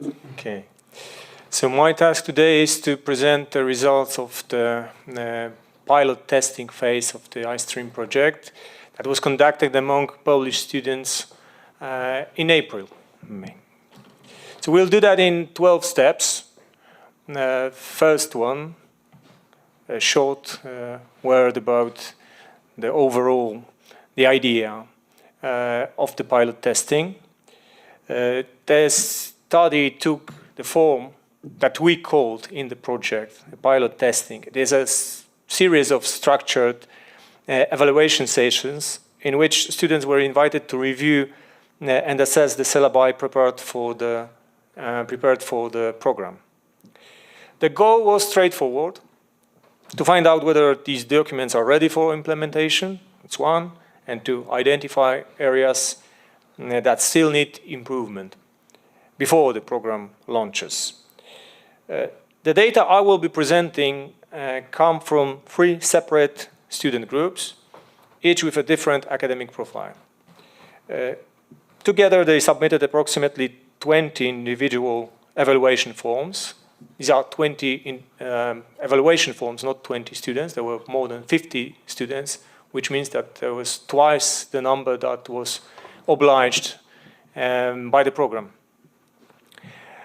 I will walk you through the result group by group, then turn to comparative analysis, and finally offer some conclusions and recommendations. So first, something about the research methodology. What you can see now on the screen, These are the pictures, the photos from the 2 sessions that were conducted in April. Of the 2 groups, one of them is part-time journalist students, the other one is full-time journalist students, and there was also the third one that concerned HR students, and it was conducted online. The methodology of this evaluation was developed by the team, and you can see the quotation, the criteria for students that were implemented in the iStream program. Basically to attend the courses, right, to have the prerequisites needed, and to be able to give valuable feedback on the project results. I will not tell you about all the classes or the lectures that were given on the immersive journalism. Partially it also covered the topics that Staszek earlier told us about. But I will focus only on the results, the final phase of this testing that was conducted with the students. And the research methodology basically concerned the research format, the documents reviewed, and the session objectives. Each participant completed an evaluation questionnaire consisting of 5 assessment categories plus 1 open-ended question inviting free-form comments. The rating scale was 3-point, yes, partially, or no, reflecting whether a given criterion was fully met, partially met, or not met at all. The documents being evaluated were the module syllabi of the Immersive Journalism program, 13 modules in total, covering areas such as virtual and augmented reality, artificial intelligence, ethics, storytelling, design, and media production. The session had 3 main objectives: to assess the readiness of the syllabi for implementation within the iStream project, to identify their strongest elements, and to pinpoint specific areas requiring further work. As you can see at the bottom of this slide, the 3 participating groups had different characteristics. Group 1 was composed of third-year part-time journalism students, Group 2 of third-year full-time journalism students, and Group 3 of second-year full-time students from the HR, Human Resources in Media and Organizations, program, attending a course on the media service market. So it was closely related to what they are learning.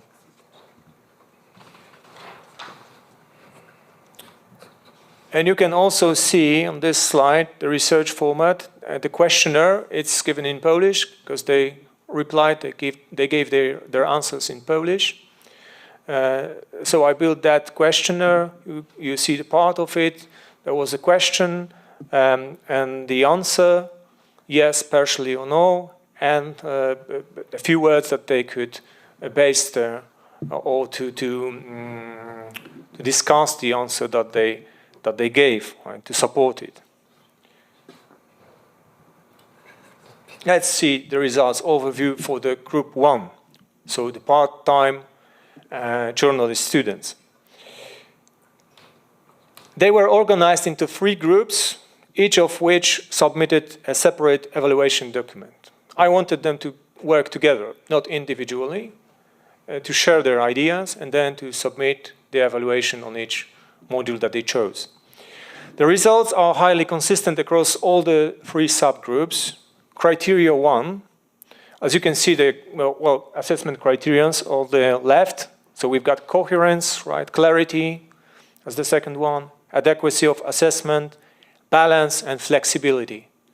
So I think those 5 criteria are the main important to know whether this module or this syllabus is well designed or not. So criteria 1 through 4, covering syllabus coherence, clarity, adequacy, and content balance, received an unanimous yes. Right? Rating from all the 3 subgroups. That means that for these 4 dimensions, the evaluation was unequivocal. The only area of variation concerns criterion 5, flexibility and universality. 2 of the 3 groups rated this criterion as partial, with only 1 subgroup giving a full yes. This suggests that while the core structure of the syllabus is considered sound, there are some reservations about how adaptable the program is to different tools, contexts, or technological changes. Overall, Group 1 achieved an aggregate score of 86.7% yes across all 5 criteria, a strong result that indicates a generally high level of readiness for implementation. Let's see the most complex, Group 2, full-time journalism students. It's the largest data in our study, with 13 separate module evaluations carried by different students or student pairs, each reviving 1 assigned module. There were about 30 students in this group. Looking at the table, the overall picture is positive. The majority of cells show a yes rating. However, as you see, the criterion is in the above, right? So it goes up, down. This time, because there were so many, groups that assessed each module. The majority of cells show a yes rating. However, there is clearly more variability compared to Group 1, and partial ratings appear more frequently, particularly in criteria 3, 4, and 5. A few observations stand out. Module 5 is the only submission where all 5 criteria were rated partial, suggesting that this particular module may require more substantial revision. Module 7 received a full yes across all criteria and was noted for its strong grounding in UX heuristics. And Module 13 was flagged for inconsistent numbering of learning outcomes and a pagination error. Slide. Editorial error. Across all 13 submissions, Group 2 achieved an aggregate score of 75.4% yes, lower than Group 1, but still a solid result given the complexity and volume of documents reviewed. And Group 3, HR in Media, full-time.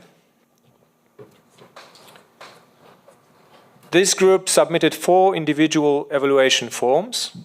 As you see it, they are called survey above, and you can see the criterions on the left. The results here are the strongest of all 3 groups. Criteria 1 through 4 received an unanimous yes from all 4 participants, a score of 4 out of 4 in every category. Only criterion 5 on flexibility and universality introduced some differentiation. 3 surveys rated it partial and 1 rated it yes. Group 3's aggregate score is 95% yes, the highest of all 3 groups, and a result that reflects both a high quality of the evaluated syllabi and the depth of engagement this group brought to the task. Now let's compare the groups. This slide presents a direct comparison of the 3 groups in terms of their overall response distribution. The horizontal bar shows the percentage of yes and partial ratings of each group. The pattern is immediately clear. Group 3 leads with 95% yes, followed by Group 1 at 86.7 and Group 2 at 75.4. None of the groups recorded any no responses, which is very important for us.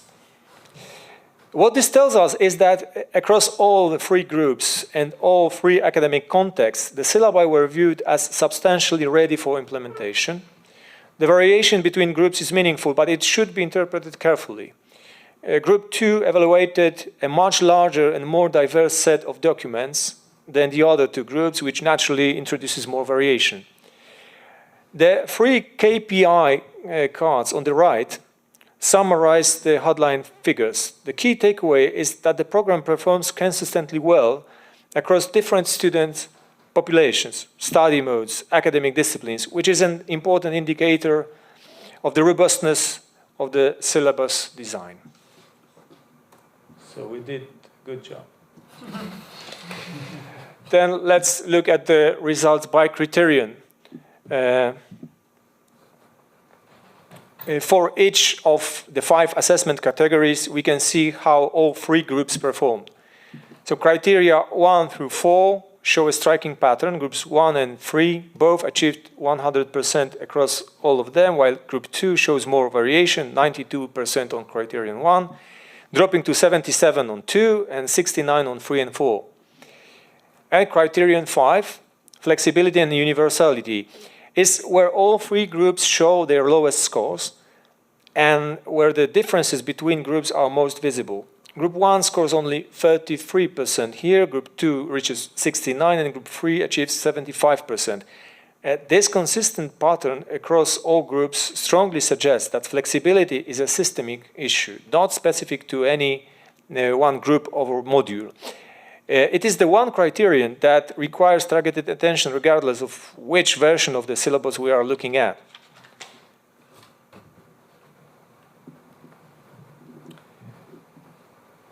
Let's look also at the qualitative observations. Between the numerical ratings, the evaluation questionnaires also invited students to provide written justifications and comments. Group 3's responses were particularly rich in qualitative content, and this slide summarizes the main themes. On the positive side, 3 observations stand out. First, as already noted, Group 3 achieved the highest aggregate score of 95%, with 4 criteria unanimously approved. Second, students in this group provided notably detailed and evidence-based justifications. They did not simply mark yes or partial, but cited specific learning outcomes and specific sections of the document.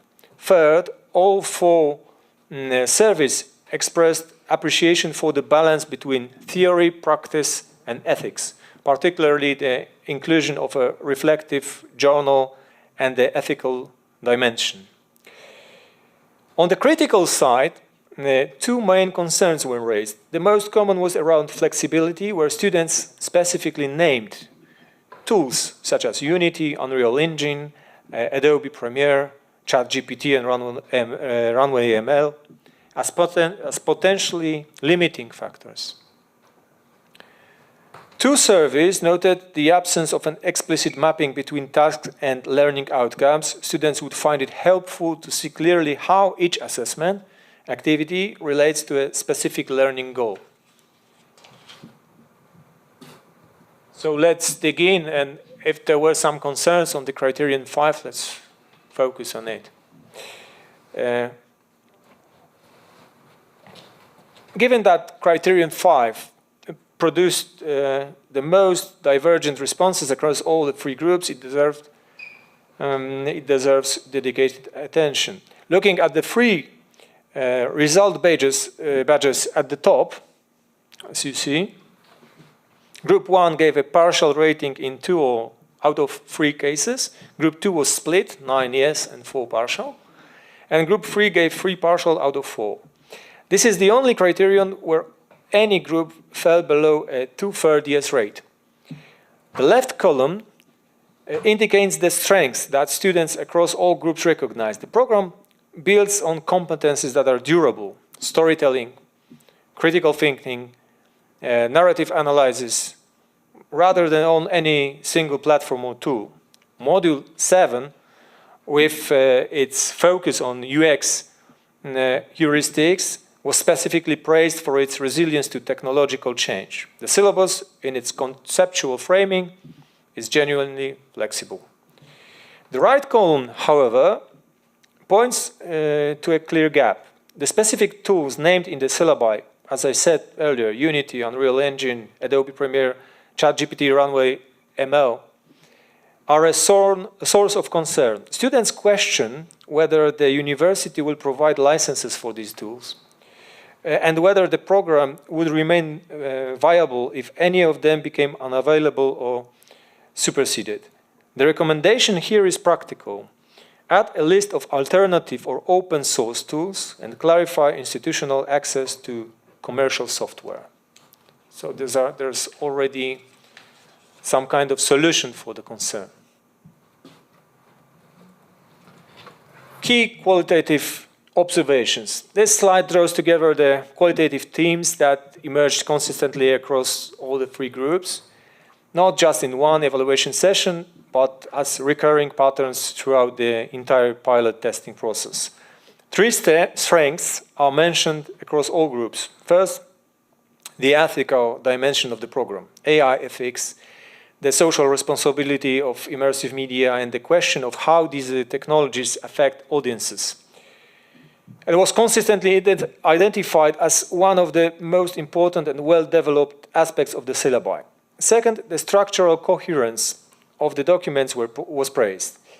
The students found the alignment between course goals, learning outcomes, and the weekly schedule to be logical and easy to follow, which is absolutely extremely important for us if they are to do this program. Modules 1, 6, 7, and 8 were mentioned most frequently in this context. Third, the assessment design was seen as appropriate. Projects, essays, and the reflective journal were reviewed as effective ways to verify the competencies the program sets out to develop. On the critical side,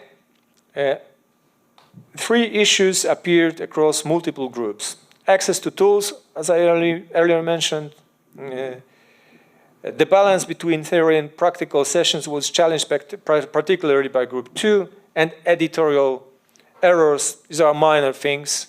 Among them, there was an inconsistency between the name. There was, in the Polish version of the syllabi, we had the Polish word cel, this is aim or learning objective, in part of the chart, and in other part we had still LO, right, in the English. So you may also check in your native versions whether you do not have the same editorial error we had, so the students noticed that. Great. It's an easy correction. Conclusions and recommendations. Well, drawing together everything we have seen, the slide presents a structured synthesis of the findings, what the program does well, and what it should address before full implementation. On the strength side, 5 points stand out. 1, the program has a clear and coherent structure that students across different years and academic profiles found easy to navigate. 2, the scope of each syllabus is well defined. 3, the assessment approach is considered fit for purpose. 4, the integration of AI ethics and journalistic responsibility gives the program a distinctive profile. And 5, the balance between theory, practice, and ethics was rated particularly highly by Group 3. On the recommendation side, 5 actions are proposed. First, reduce dependency on specific commercial tools. Second, clarify institutional access to software. Third, add instructor contact information and office hours to the syllabi, which was notably absent in Group 2's materials. It is to do on the further part of implementation. Fourth, correct the identified editorial errors I mentioned just, right? And fifth, make the mapping between assessment tasks and the learning outcomes explicit. A relatively small change that would significantly improve transparency for students. Taken together, these recommendations are not a sign of major problems, absolutely. They are normal output of a rigorous evaluation process, and the fact that they are specific and actionable is itself a sign of the pilot testing's success.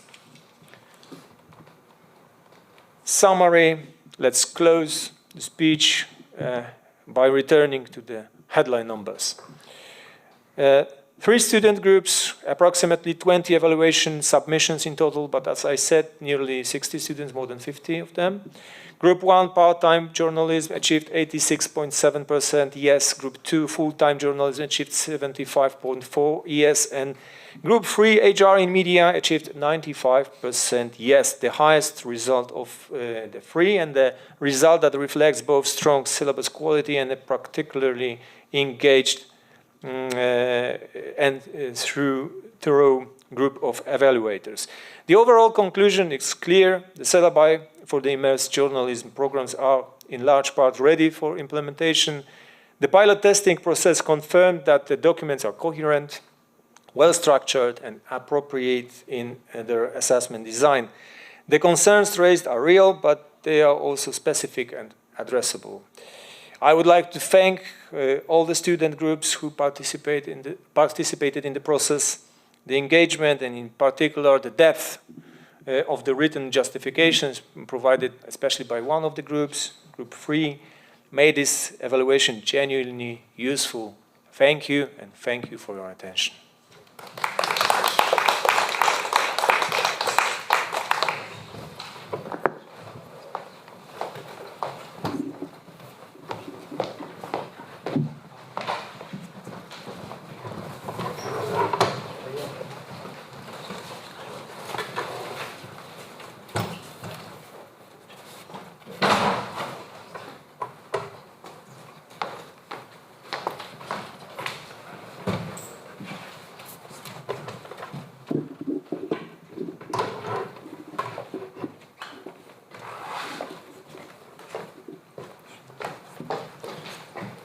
First of all, congratulations to the iStream team. Fantastic project. I hope that I will show with my presentation that it's very important and could be very useful.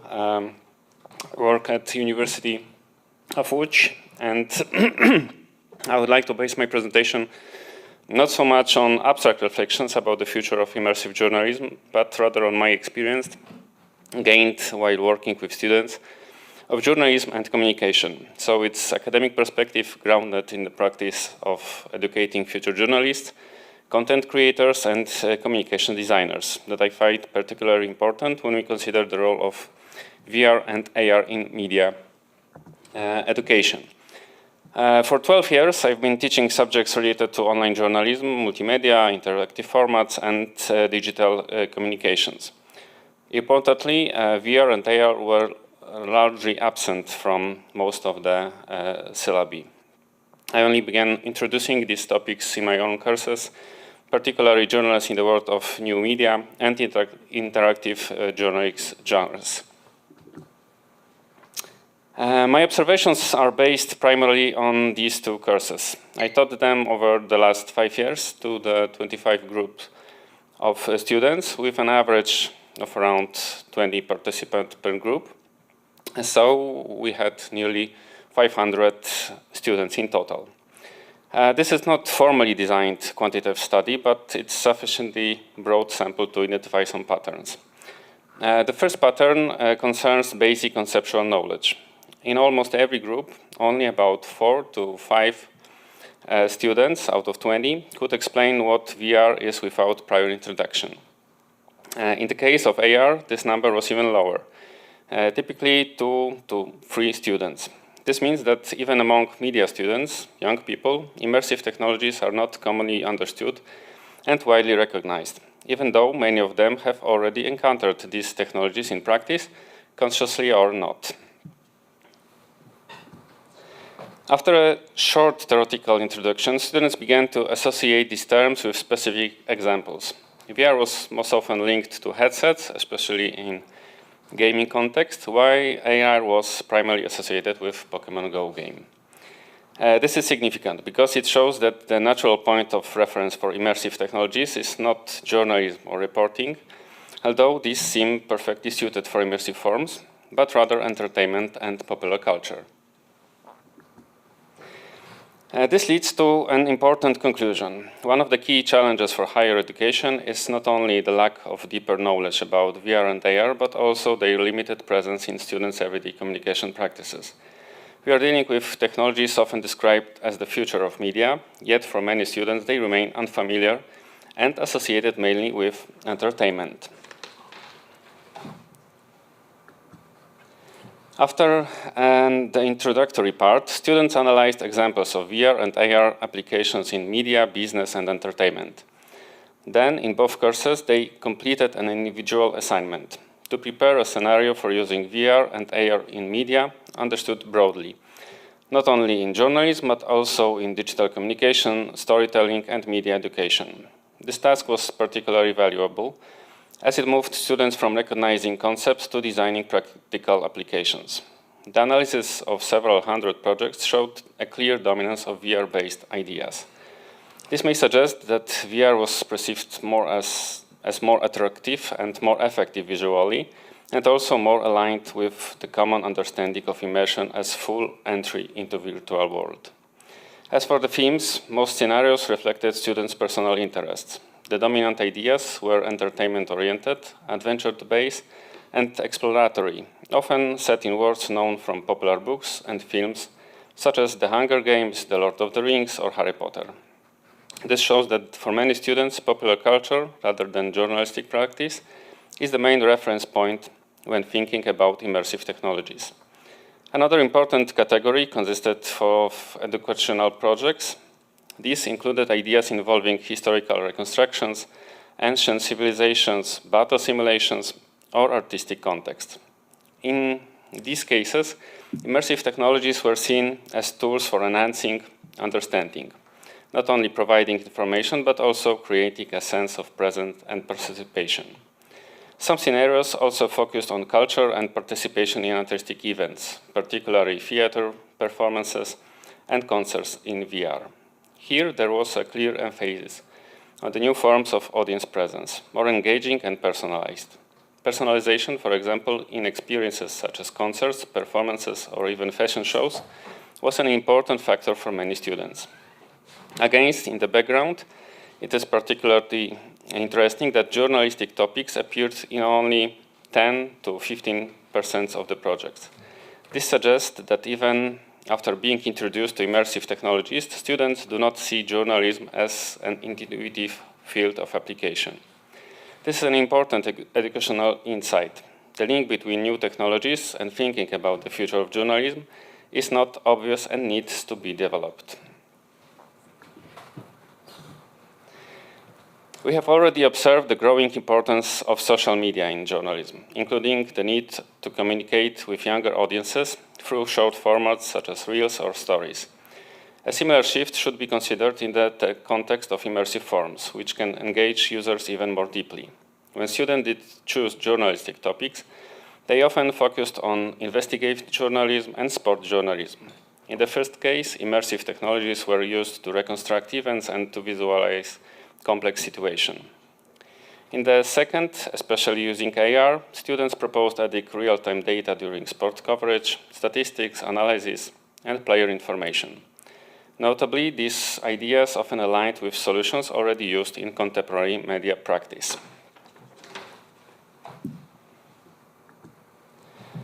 Class discussions revealed an interesting paradox. After introduction, students had no difficulty identifying various VR and AR applications and could recall many real-world examples, such as virtual fitting rooms, eyewear apps, cosmetics, or air color simulations. However, they were not always aware that these tools belong to the broader ecosystem of augmented reality and can also be applied in media context. A symbolic example were filters on Snapchat and Instagram, widely used but rarely recognized as AR. Although my presentation focuses on both the future and challenges, I would like to begin with challenges, as they define real conditions for development. The first challenge is integration of immersive technologies into higher education. VR and AR should be included in syllabi not as optional additions, but as essential components of contemporary communication. The second challenge is expanding their presence in the academic environment through research publications, conferences, such as today's, and cooperations with industry and technology sectors. The third challenge is collecting and sharing strong case studies. In media education, concrete examples are crucial, as they show how technology can be used in practice. In addition, it's equally important to introduce specific tools for creating immersive content, which are still not widely known. The fourth challenge is the perception of these technologies as expensive. This is a real barrier, but development of AI tools may help reduce costs by supporting content creation, visualization, and prototyping. Finally, there are challenges specific to VR that cannot be fully eliminated, such as physical discomfort experienced by some users, including dizziness or motion sickness, as well as the need for dedicated hardware.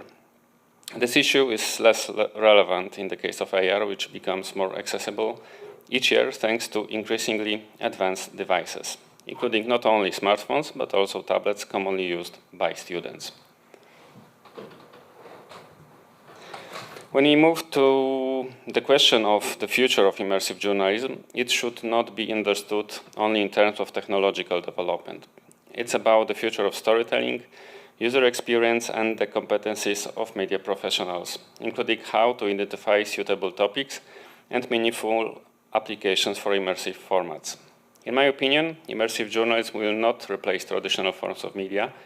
A hybrid model is more likely, where immersive technologies complement existing formats such as text, video, podcasts, live streams, or multimedia reporting.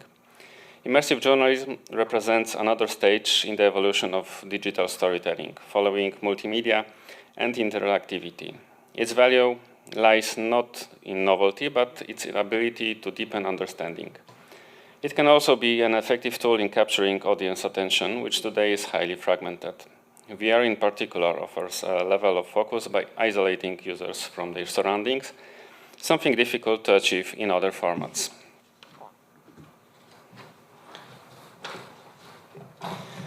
Promising applications include event reconstructions, data visualization, location-based reporting, and explanatory journalism. In such cases, technology is not just a visual enhancement, but also a tool for interpretation. At the same time, AR may have greater potential for widespread adoption due to its accessibility and mobility. It can be effectively used in sports coverage, data visualization, local journalism, and in enriching information with contextual layers. VR, on the other hand, may remain particularly valuable in more reflective and in-depth formats, such as documentary storytelling or historical reconstructions. This does not mean that journalism will become fully immersive. A more realistic scenario is to selective development, where immersive technologies are used where they are truly add value. Their future will likely be qualitative rather than quantitative. Artificial intelligence will also play a role, potentially lowering production costs and supporting the creation of immersive environments. At the same time, ethical questions will become increasingly important, especially concerning emotional impact, reconstruction, and the potential for manipulating user perspective. This leads to the issue of future journalistic competencies. Traditional skills will no longer be sufficient.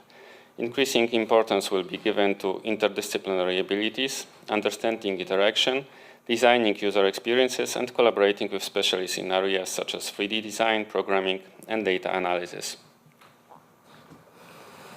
This is why the future of immersive journalism is so closely connected to education. If universities do not gradually introduce students to immersive storytelling and new forms of media reception, graduates will remain well prepared for traditional formats, but not necessarily for the new ones. If, however, immersive technologies are meaningfully integrated into teaching as a space for experimentation, critical thinking, and practical work, they may become an important direction for the development of contemporary media. It's also worth noting that despite its long history, VR technology is still not widely used. For many students, it remains something they have never experienced directly.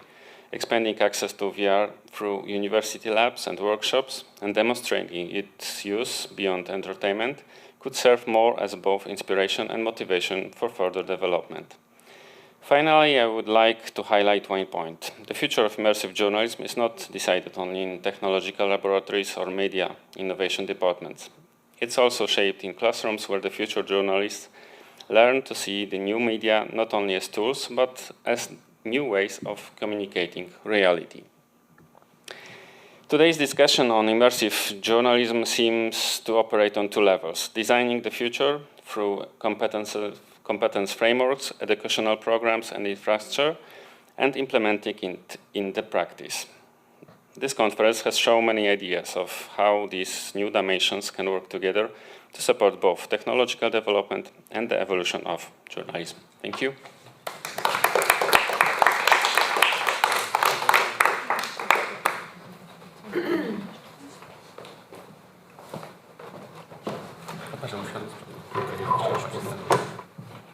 So we heard all the papers. Are there any questions or remarks? Anyone would like to say something about what we heard today or what we did during the last 2 years?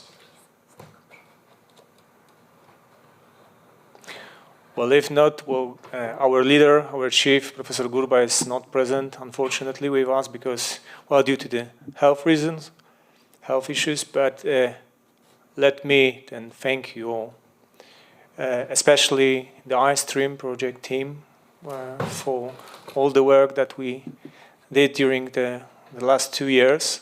And let me bring one of the events to the table. When we were last year, well, a year ago, in Larnaca, in Cyprus, that was I think, the key moment of the project when we sat together and then realized that we are in front of an impossible task.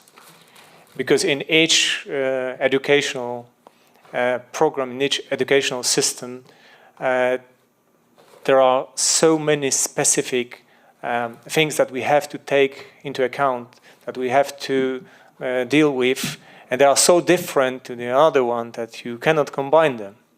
That the system in Italy, in France, in Cyprus, and in Poland are not coherent. And that we have to build something that is internationally implemented, right? That could fit in each system. And at the first moment we felt, well, it's impossible. And we are in the middle of the project. But then we said, and the following hours brought the solutions, and it appeared that it is possible, and we did that. And that was, I think, well, for me, that was a great adventure. Not only that meeting, but all the work that we did together, people that we could meet, but especially, looking at the result that it finally, yes, it's in front of us. There's quite an impressive book that can be implemented, and it is being implemented, at least in some forms, because in Krakow we are in the process of implementation, as I already told Julia, of the specialization during the master's course that brings the experiences of the iStream project. It will be called the Immersive Media Production, and we need just voting on the Senate of the university, which I hope will happen on Monday, and next year the students of journalism of the master course will be able to choose from the specialization this immersive media production that is clearly based on our experience here.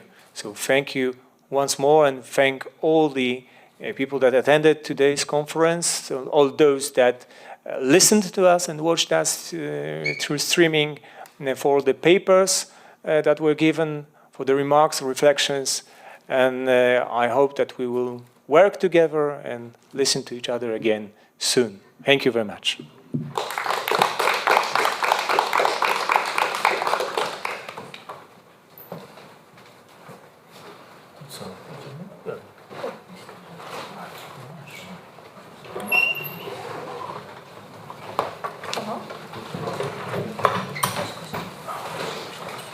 Skończyliśmy w tym momencie, prawda?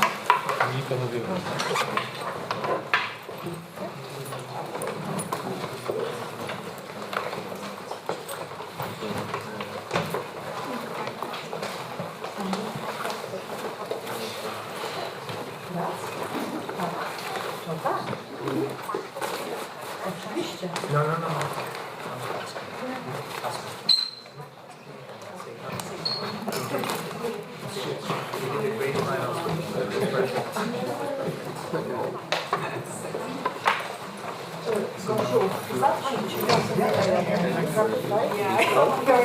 I've heard about it, but no, it's not, but it's European. It's from France.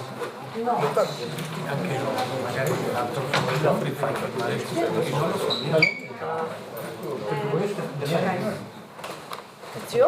Yeah, Monica. Muszę, no.